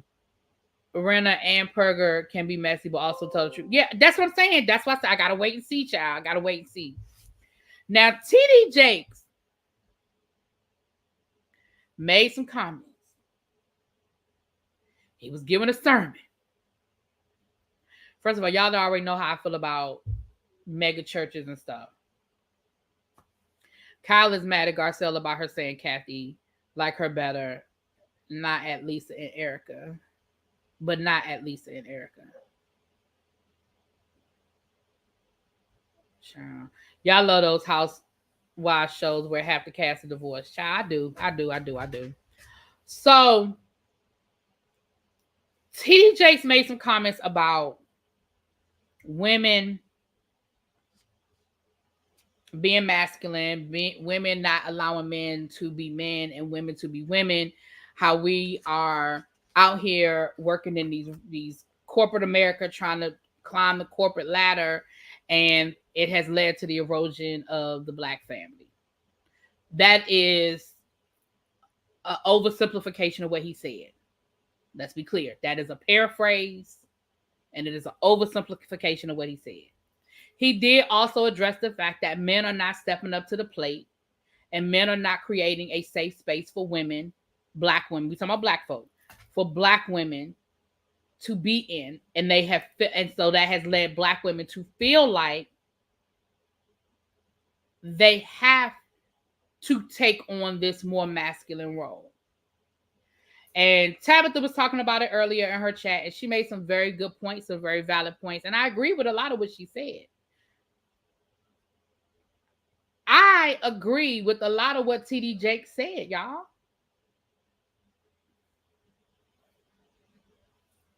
I do. But remember who TD Jakes was talking to. He wasn't talking to people outside of that Christian mindset, that religious mindset. He was talking to his people in the church, and he was talking to them about the role of men and women as it relates to a religious setting. And that's different. People who are in church, that's a different mindset of what they believe, right? Excuse me. What I mean by I don't disagree with a lot of what he said. I don't disagree with a lot of what he said from the point of view of I was always taught that you have to let a man be a man. That's just what I was taught. I was taught that you got to let a man be a man. And a lot of women, myself included, we have taken on these roles more out of necessity than want. Because men aren't stepping up and black men aren't protecting us and black men aren't doing it. And these are general statements, y'all. I'm not talking about every individual black person, so please don't. I'm not talking about every single black person, okay? I'm talking about generally speaking. The crack epidemic eroded the black family, which was planned. Black men were sent to prison, leaving the mother to take the dominant role, and we haven't recovered. He worries about the wrong thing. He need to be worried about his churn that's out of control. I'm just separating the two. I'm not, as much as I'm on YouTube, I've never heard about this, but I'm guilty. I'm separating the two because I'm not getting into what he got going on in his family. Like, that's a whole nother child. We could do a whole nother live on that. I dropped the link, y'all. I know that that's an unpopular opinion, and I know that, people are not going to agree with me, and that's fine. I respect that. I love y'all, and hopefully y'all still love me too. A real man doesn't have to wait for someone to let him be a man. He is or he isn't. But I disagree with that statement, and what I mean by that is, when I say I disagree, I ain't saying you're wrong for what you're saying, but I'm saying, like, if women are doing everything that in a traditional setting, again, if you don't want a traditional setting, that's fine. But if women are doing everything that in a traditional setting that a man is supposed to do, there isn't anything for a man to do. I'm going to give y'all an example. And I know my parents are old school, but my parents have also been married for 55 years, okay? So let me preface by that. For example, statistically, Black women make more money than black men. Statistically. That's the statistic. That's a fact. Statistically, Black men make more money than Black women. Period. Period. There's a period there.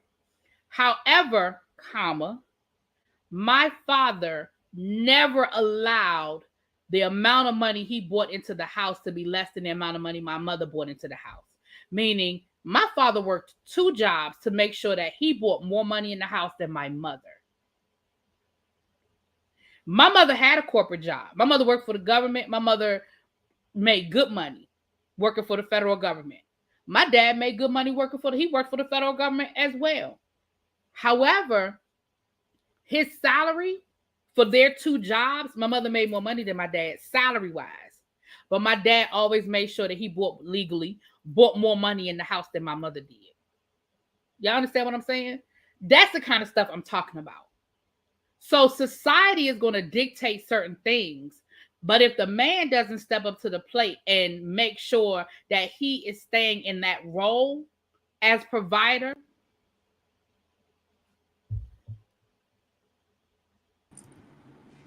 Hey, Mills, what's up, boo? What's up? What is that a picture? I'm not doing this with you.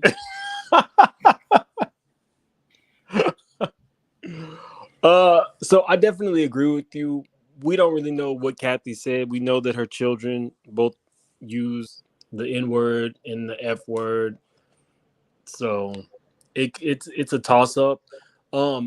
Have you noticed the pattern though? Every time somebody asks for more money, because Kathy Hilton was in negotiations for more money. Denise Richards was offered a contract with $1 million guaranteed every year for 3 years. So they didn't like that because they didn't feel like she had to put in the work that they did. Kathy Hilton also wanted $1 million because why not, right? And then all of a sudden now she's the target. The problem I have with it isn't so much Rena and Erica, it's Kyle. You then brought this woman on the show and you're not really defending her from what we've seen. I think, okay, so let me change gears. Let me go back to Real Housewives for a second. I agree with you 100%. That whole attack on Denise was very much about the fact that they were really in their feelings that Denise came on this show and was making more money than all of them. They had a problem with that. And I think that had a lot to do with why they attacked Denise the way they did. I also agree with the whole thing about Kathy Hilton because remember, that's Kyle's show. And Kathy came onto that show and really became a fan favorite last season and took over.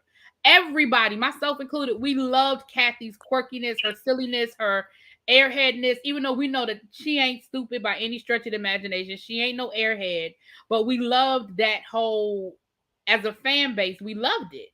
And that wasn't supposed to happen. We weren't supposed to fall in love with Kathy. Kathy wasn't supposed to, like, even last season, Kathy was a friend of the show and she was at the whole reunion. When have you ever seen a friend of the show sit on the couch damn near the whole reunion? Why She wasn't there at the why beginning. wouldn't she sit on the couch? The set was made after her backyard. Her backyard. Exactly. Exactly. So that's what I'm saying. And that's what I'm saying. Everybody didn't who does foul defend what? But again, you got to remember, Kyle is also the same person who put her sister on TV to embarrass her. Because I don't care what nobody say. She put her sister on TV to embarrass her. So, but I agree with you. And Kathy, I have no idea why Kathy went on that show. I don't know what her incentive was to go on. Because they said that Kathy has been mad at Kyle since season 1 of Real Housewives of Beverly Hills for what she did to Kim. So why she would go on the show, I have no idea. But I also feel like there's a part of me because of her reputation was damaged because Paris released that documentary. Oh, that's right. I forgot. You're right, because of that documentary. You're right. Because there's a part of me, publicly, I think Kyle is going to say all the right things, but privately, she's a puppet master. She's the puppet master. Oh, the puppet master. I'm the puppet master on these jobs, bitch. Sorry. She's the puppet master. Anyway. Now I went back to Housewives of Atlanta. My bad. Anyway, hey Leo, hey Abby, what's up, boo? Hi, sweetie. How are you? Hi. How you enjoying your summer? So we talking about the good Reverend because I'm don't enjoying watch. myself. So what you got to say, Leo? What you got to say about TD Jakes? Because I feel like Abby gonna go. Yeah, I have to address this subject. Not the mic. Come on, microphone. That's what I'm talking about. Yes, I have to address this subject. I'm calling it the Auntie Show. Auntie, I like to address this subject. First of all, you know, Tommy Death Drop Jakes has always been problematic. We all know that. Just saying, you know, can't really execute a dip properly, but you know, he does what he can. Anyway, but he's always been problematic. And this is also the same man that, you know, has been very homophobic, has been very, how do I say, pro clear people. You know, I'm just going to use that terminology. Pro the clear people that we don't like. I'll put it to you like that. And if you don't believe me, go back to George Bush. You know, does that go back to W? Now, in regards to what Death Drop has been saying and what he said, I see his point. But I also see that just like everything else in life, there are many layers. There are many layers to this. And you can't blame a woman for picking up the slack. I'm here, y'all. When she doesn't have the correct support system. And that's not just from a man. That's from like the man to the family, you know, on down. And vice versa. But I also think that what he's saying is very divisive. What he's saying is very, dare I say, hotepish in a lot of ways. Because even though I'm not Christian, I don't identify as Christian, okay? But I do believe that you have to allow a woman to be a woman and a man to be a man, but not necessarily in stereotypical roles. Because a man could be a house husband and be happy. And a woman could be the breadwinner and love it. Love climbing the corporate ladder. A house husband like Todd? Ooh. You just didn't have to do that, beloved. You just didn't have to. You just like Todd be taking straight bullets for shit he ain't even a part of. How he even get here? Right. How do you get in it? Thank you. Like, you know, like so many house husbands. Todd, Will Smith, you know, um, Yeah, no. Kevin Hart. Croy, Anyway, Croy Bierman. right, right, Corey, yeah, and we're not gonna discuss that. No, we're not gonna discuss him. But anywho, the point and forgive my phone, but the point is that what he's saying, I think, is divisive. We already have a quote unquote gender war going on within the Black community, but let's be real, this whole separation with the man and the woman has been going on for centuries. This isn't new. And also, you're talking about ideals that a lot of women and men don't want to live up to. This is not the 1950s where you got to be at home. You know what I mean? Oh, vanilla patchouli. You got to be at home. You know what I'm saying? So that's my thing. What's up, Retro? Hey, boo. That's Kevin Hunter, Nicki Minaj felon. That's just my personal. Right, and that's what I'm saying. Like I said, I'm not talking again. I 100% understand why we've done it. Yeah, I get that part. But go ahead, Abby. Go ahead, boo. Go ahead. The sigh wells up from the deepest part of my soul. Listen, like I don't understand why. If I understand what he was trying to say, but it feels like our femininity is under attack. We are the way we are is because we've evolved into this from out of sheer necessity. If some of these niggas was worth a damn, a lot of us wouldn't have to do as much as we have to do to make sure things go right. Some of these niggas can't lead their way out of a paper bag, but we supposed to be following them. Right. Nigga, do you have a vision for your life? If you have no vision, how you gonna provide? How you gonna have provision for the people that's following you? Exactly. How am I supposed to follow you if you don't know where you going? You just lost. If you got us walking in the desert in circles for 40 years because you don't know where you going. Right. And again, I ain't talking about them people. That ain't what I'm talking about. That when I said that I that ain't what I'm talking about. I ain't talking about that. No, we understand. No, because like I said, because he's saying that they're growing our women to be more masculine. But you speak to that, but you don't speak to what's happening with the men. No, he did. No. He did. That's the only clip. The only clip that's circling around is the clip of what he said about women. If you listen to the whole thing, he did address the men. He did. Okay. What's wrong with as long as it's on both sides, don't just be like, oh, you women are so masculine and that's why men don't want to do ba ba ba. But you not saying nothing about these niggas who ain't worth 2 shitty baby Pampers and a half smoked Newport 100. Like, I mean, what's wrong with masculine women? At this point, like, generally, like, I literally did a video that said I got one more talk. I can't do friends with benefits. I can't do me and this one computer screen is doing a bunch of stuff.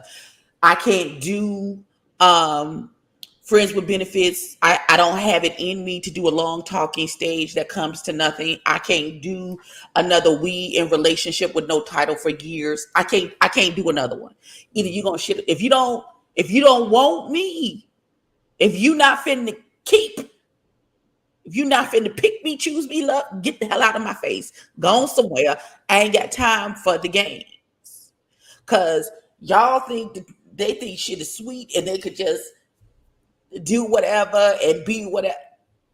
And it's just whatever. And then we just supposed to swallow it and be like, okay, that's fine. Cause y'all don't want to it drives me nuts. Like I want to fight. Like I want to literally take off my wig and start fighting somebody. And I don't disagree. I don't disagree. And again, the only part that I'm saying is I agree with what he said from a point of view of I don't know. I just agree with a lot of Right. what you And said. I'm okay. I'm okay. I'm gonna say it like this. I'm okay living fully in my masculine energy Tabitha. currently. I'm okay living in my masculine energy currently because these niggas have proven to me that I can't trust you to submit and be in my divine femininity with you because you're not trustworthy. And let me say that. Let me piggyback on what you said, Abby. What people don't understand about submission, because Christians love to say, "Wives, submit to your husbands." Okay, you love that Bible that you love to read, but that Bible also say that you're supposed to cleave to your wife, forsaking all others. But a lot of y'all don't do that. John Gray, I'm looking at you. But anywho, badly built Gray. But anyway, we're not gonna talk about Mr. Buick today. But the point is that I'm trying to make is this right here. Is that when you submit, whether you are male or female, it doesn't matter. You are giving permission to that person. You're saying to them, "Hey, I trust you enough to submit my power to you, so that you can. How do I say it? We can walk this path together. I trust that you know where we're going. I trust to allow you to take the lead." So for me, as a gay man, when I meet a man and I want a man to be a man, it don't mean you need to have a, well, no, you do need to have a job. We 40, we ain't doing that.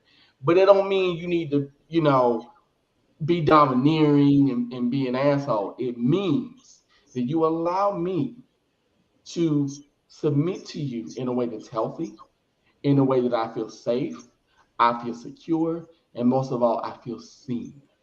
And the same goes for you. And that's what the problem is. A lot of us don't know what that is. We don't want to give up that power because there's nothing wrong with being a masculine woman or a masculine man or a feminine man or a feminine woman. But what it is that we as the Black collective, we're survivalists in nature.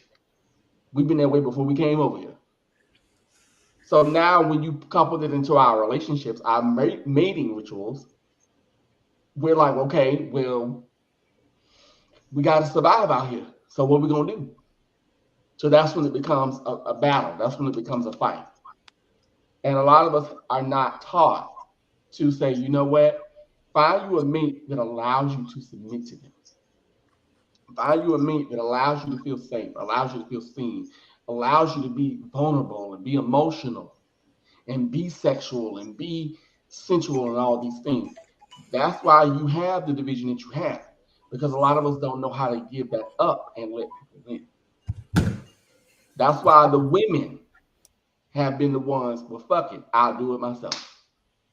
That's the point. Okay. Listen, that's where we agree. Again, I agree. I understand why we as women have done what we've done. That part I'm with 100%. Yeah.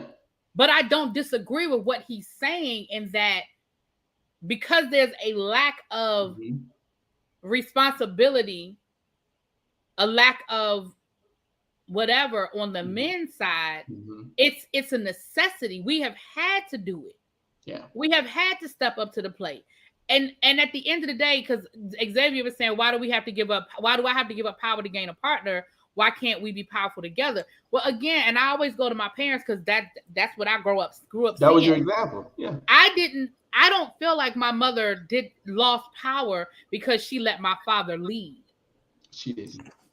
I don't feel like that. You know what I'm saying? No, she didn't. Because truth be told, quiet is kept.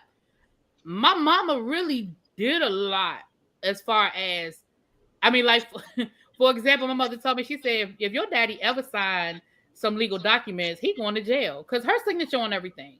You know what I mean? I mean, her signing his name because she took care of the business.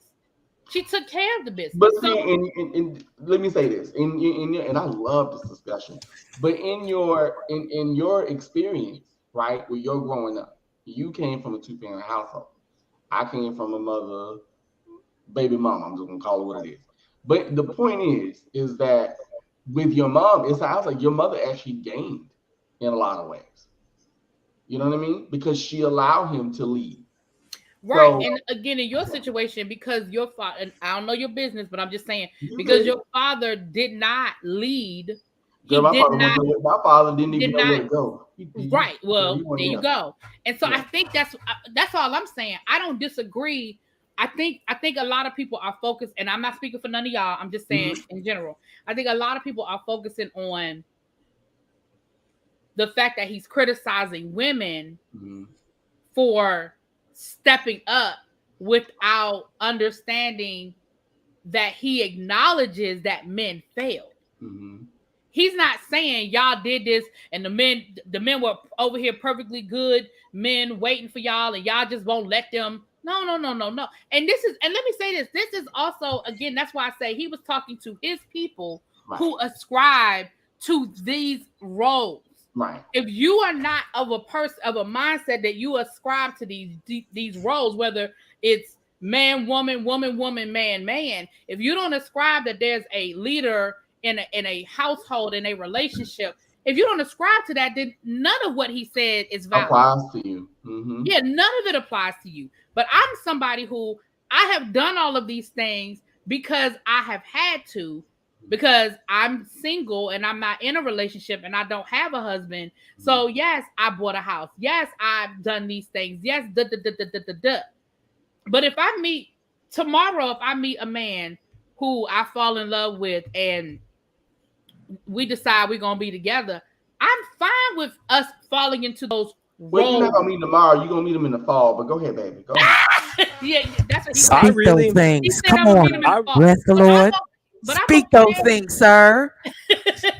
But I'm okay with falling into those roles. You understand what I'm saying? Yeah. And that doesn't mean I'm gonna cook. I'm gonna have dinner waiting every day he get home. That That ain't means what you're I'm gonna be talking about barefoot either. and pregnant. Yeah. Yeah, I ain't talking about that either, because that's not gonna happen. But Right. I don't have a problem with us falling into those roles of somebody lead. You understand what I'm saying? probably I'm another one of them couples massages. See, there he go with the couple. Yeah. But again, if you don't ascribe to that and that's not what you are looking for, then that message wasn't for you anyway. Right. You know what I'm saying? But also, people lead in different ways too. You know what I mean? People lead and people submit in different ways. Like for me, I'll just speak for myself. Whenever I get my husband, whenever he comes, because I do want a husband. When I get my husband, I do want to be that what you would call a housewife. I do want to be the one that cooks and cleans. I do it anyway. You know what I mean? I like doing that. But let's just say I didn't. Let's just say I was the one that wanted to climb the corporate ladder and be a mogul. But he wanted that. Well, then I would allow him and say, well, baby, you want to be at home? You still have a job, but you want to be at home? Okay, fine. You can do what you do. People lead in different ways. And I think that's one thing that often we don't look at. It's a lot like love languages. We all love differently. So we That's all true. lead differently too. Mm-hmm. You know Valid. what I mean? That's Because valid. not all of us are meant to be moguls and the Jay-Z's and the Beyoncé's of the world. We're not meant for that. Some of us are meant to be sanitation engineers. Some of us are meant to sell Avon. Some of us are meant to I'm looking for Remy and Papoose kind of love. I don't. okay. Some of us Listen, you better say it again for the people Because in the back. Papoose love him some Remy. Listen, friend. Listen, you ain't never lied. You ain't never lied. yeah, not all of us are gonna have that Russell and Sierra kind of thing. That's nice to aspire to that, but not everybody has it. You might get a Mary and Lester Jenkins kind of love, or Harriet and Carl Winslow, or Florida and James. You never know. So you have to learn that, I think. And I think that's the mistake that we often make. We go into it thinking, well, it's gonna be like this. No, it's gonna be completely different. Right. So allow yourself to lead. I just don't understand what's wrong. I don't understand what's wrong with the masculine woman. Some of my favorite women are masculine, like Robin Dixon and Waka Stop Flocka. it. So because I knew you was gonna take a left You turn. know I he knew shady. You know he was going to say. You know he was going to good. It's not that That there's was good. anything. You said Robin Dixon. It's not that there's anything wrong with a masculine woman, and it's not even this is the thing. It's not even a woman being masculine. It's just a woman with life skills who can take care of herself and she's self-sufficient. That's not being masculine. That's just being a self-sufficient human being. But because that is traditionally the man role to take care of all of the things, now that they have attached that word masculine to that particular behavior. And that's what we need to change. We need to change how we see that particular. That's just a self-sufficient adult going through life, having her own apartment, her own car, her bills are paid. I'm not asking you, to pay my rent. I'm not asking you to do all of these. I'm not asking you to keep up the maintenance that I require. You know why? Because I cover all of that before you even get here, beloved. Right.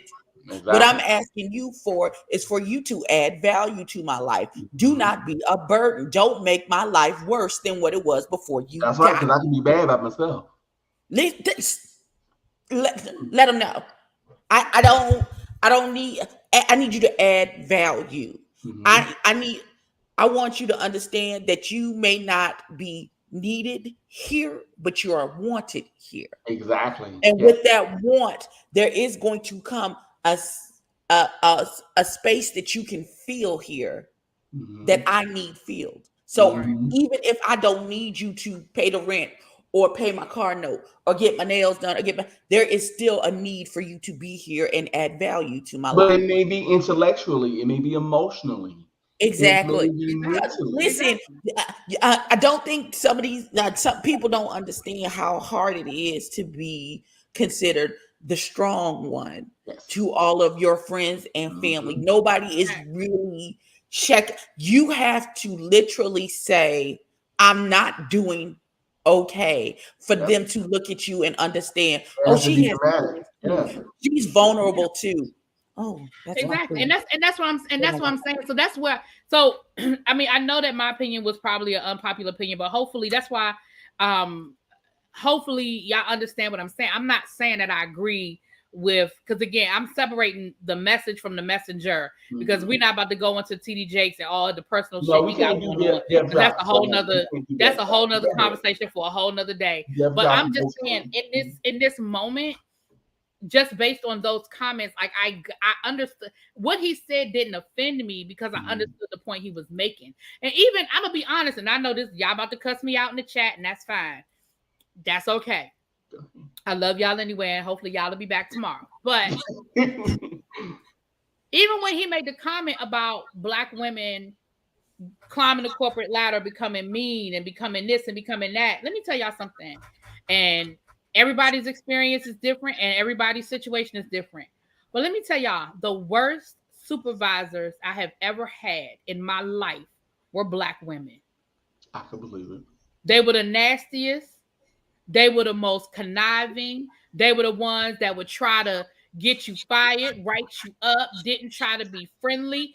And that's my experience. So when he said it, that didn't even hit me no kind of way, because I was like, yep. The worst supervisors I have ever had in my life, and that means on any job, were Black women. Middle management is a hard job. Let me just say that much. It's a very hard job, but because I've had it from different. I've had white men. Now don't get me wrong. What's funny is, what's up, Gina Bina? What's funny is my favorite, the favorite boss that I've ever had was a Black woman. But generally speaking, if I look at my bosses in totality, the worst bosses in totality that I've ever had were Black women. Now that may not be everybody's experience, and that's okay. But again, I say that's why when he made those comments, it didn't hit me no kind of way, because that's my experience. And I'm a Black woman, and I'm gonna go ahead and be honest about it. That's my experience as a Black woman. You know what I'm saying? That might not be y'all's experience. No, but that doesn't invalidate. But that's because there are shitty people that come in every shade, color, sex. It doesn't. That is determined by who you are on the inside as a person.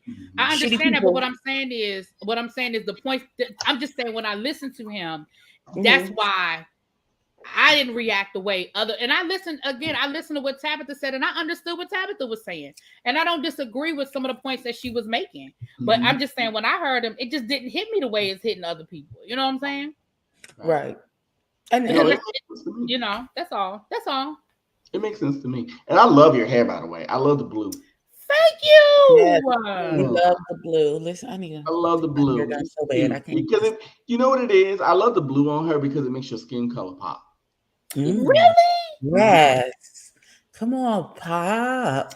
Yeah. Pop, pop. And you know what? I had some blue lipstick. I'm trying to find it. It's somewhere around here. I got some It blue makes your- lipstick. it makes Find that iridescent purple lipstick. I love that. Oh, you know what? I might have that right here. Let me get over here. Y'all haven't eaten dinner yet. But Listen, the Grubhub man scared me because he knocked on the door, and normally I said leave it at the door and I'll come get it. Hi, Jonathan. And so I went to the door and the man was standing there. I scared the piss out of me. I was like, oh, he was like, I just want to make sure you got your food. Thank you. Now I'm like, is this a different kind of date? I mean, because I'm not dressed for it.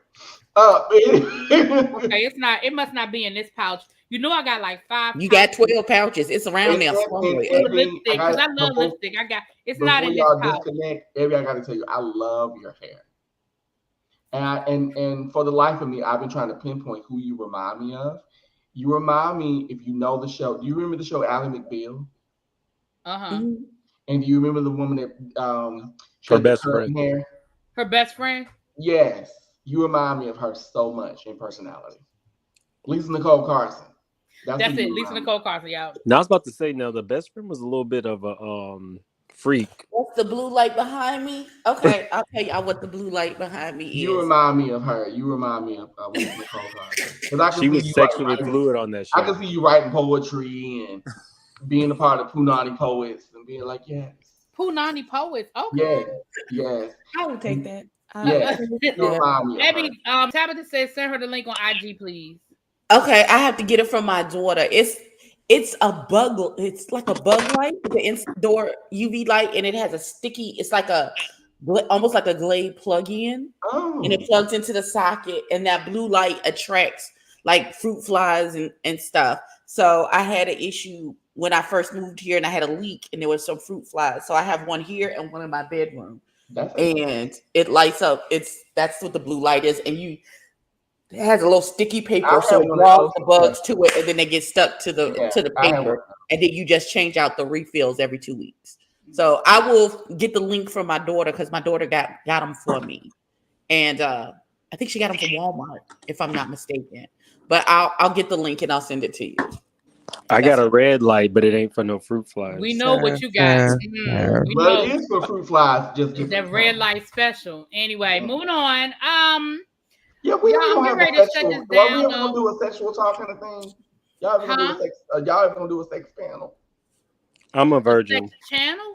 No, a sex panel. Y'all ever gonna have like? You know, I have done an after dark. I haven't done one in a long time. It's been probably been over a year since but I have. You know what? We might have to do. We did it on Zoom. It was fun. We had a good time. We've had a couple of after darks, and El Teddy has done a couple of after darks, but you know his after darks be a whole nother level. No, we may do an after dark soon. We may have to do. I'll come on with my red lip and listen. That's the whole conclave of Q's in the city this weekend. Listen, I really need to be in Charlotte this weekend, baby. Girl, I went to Target and I was like, oh, they're everywhere. Jesus. Oh, they're everywhere. I see it all over TikTok. Listen, one spent the block on me at the Target, and he was like, oh, you're so pretty. I said, thank you so much. As I was walking, I was trying to find something.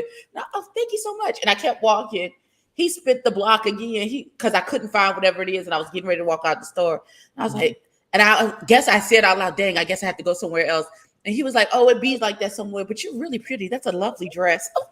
Yeah. You know what? That's a perfect description, Xavier. El Teddy's after darks are hardcore and Really Bees are softcore. You're absolutely correct. And Ebony doesn't have after darks. Ebony don't do after darks. We can do it. Why don't we do a mix? You know. Oh no, I don't know about that. But matter of fact, I think when I do my after darks, aren't they members only? They're members only when I do my after darks. I know, Jonathan, but I bleed crimson and cream. Oh, Lord. It's embedded into my DNA, beloved. I'm so sorry. So sorry. Even though I am not in physical, in spiritual, and in my DNA, if you cut me, I will bleed crimson and cream. I'm so sorry. I knew Jonathan was gonna have something to say, but listen, you know that I bleed now. Listen, if you see a few cues that are, gay adjacent. Listen, I'll look for you, baby. I got you. I'm a virgin, I got but I would love to hear everybody else's sex stories. Oh, well, I have plenty. So No, I'm not telling y'all my Moving sex on, stories, but but I y'all may be have to looking do at that. me You like, know Abby, what? you're a I may have whore. to do Put it that. back. I may have to do that. In the fall, we may do a crimson and cream. I mean, Lord, you got me saying crimson and cream. In the fall, we may do a members only after dark. It would have to be members only because it would Did be. she members say Krispy Kreme? No, Like the moving lube? on. So real quick, let me Krispy tell y'all Kreme the has a story. lube now, right? Let me tell you, Well, why ma'am, you cussing why the people, I was please? acting a fool, and I wasn't really acting a fool, but why I was about to cuss that lady out in Gabor's chat. First of all, I would never disrespect somebody else who I love's chat like that, so that's why I held my composure. Second of all, she kept dropping them super chats on Andrew, and I didn't want to mess up his money because she just kept super chatting him. But, and I'm assuming it's a she, so I should say they because I don't know if it was a woman. It's a she. It was a she. So what happened was they were talking about Eva, and they were talking about how Eva was smoking weed and how her husband is trying to be in politics and she probably should curb it. And then they started talking about how on her show, All the King's Men, she has topless scenes and how that's not a good look. If her husband is a politician, how it's not a good look. And I put the comment, I said, we just had a whole first lady that had naked pictures all over the internet. Eva will be okay. That was what I said. And the person was like, are you married to Trump or something? And granted, at this point, Bitch, what you talking about? at this point, I have calmed down and it's just not that serious. But in the moment, I didn't appreciate it because I was like, is she trying to say I'm a Trump supporter? And to me, that's like cussing me out. That's like slapping the shit out of me. You know what I'm saying? And I was like, is she trying to say? So I was like, what do you mean by that comment? And she was like, I'm just saying, you talking about Melania like you a Trump. She never said Trump supporter, but I felt like that was the insinuation. And I was like, and that's when I was like, you know what? What got to do with the other? I was like, what the hell does that even mean? And I think that might be when you came in, Mims, because you were like, really, B, what's up? What are you talking about? And then I just basically just told her stop talking to me because I was going to cuss her out. Like I was literally getting ready to cuss her out. And I was like, Did you tell her to mind her daddy's gout and her mama's bald spot and leave you alone? Not her daddy's gout and her mama's bald spot. Just saying. She is an eccentric one. She kind of reminds me of Tiffany Pollard from season 1 of Flavor of Love. Like the way that she speaks is very similar to that. She corrected me, I think last week, on my word usage.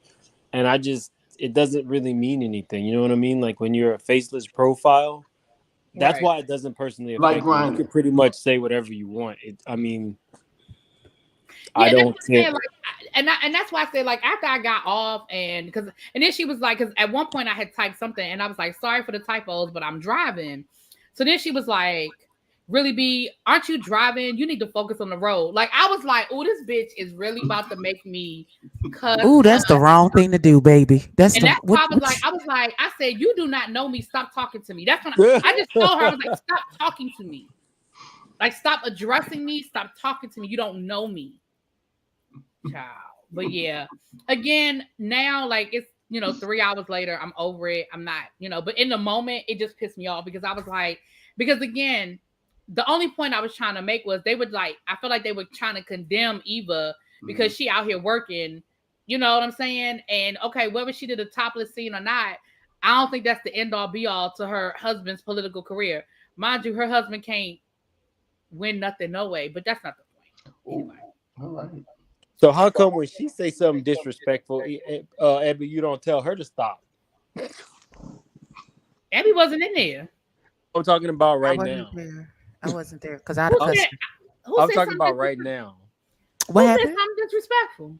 That's not disrespectful. I'm talking about like the slide comment you just made. I'm just talking about Robin Dixon and Deb Adnam being masculine, and I Goodbye.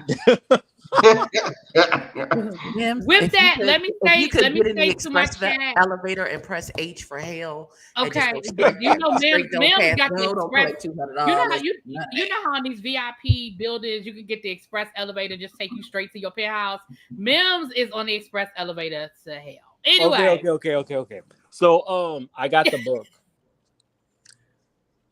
book. The House of Hilton. you got it. I got it. Mims is going to be doing a read along. If you guys are interested in all the secrets of the Kyle, the Kim, the Kathy Hilton, there was a tell-all book that dropped earlier this year, and Mims 2006. Mims is going to be 2006. Oh, I thought it was old. I thought it was new. My bad. Anyway, so 2006. So that's a while ago. But Mims has the book. Why is it still $50? Damn. Mims has the book. Right. And are you going to do it as members only, or are you just going to do read-alongs on your channel? No. Really B is going to join me for at least a couple of them. What I usually do. What I usually do is I do like the most salacious excerpts and I read it. Now, Portia's book was really simple because it was like triple spaced. It was very ABC 1, 2, 3. Well, that's because So Portia's really simple. I read the entire book for Portia's book from cover to cover. Right. You can really read it yourself in like 45 minutes. Portia yet?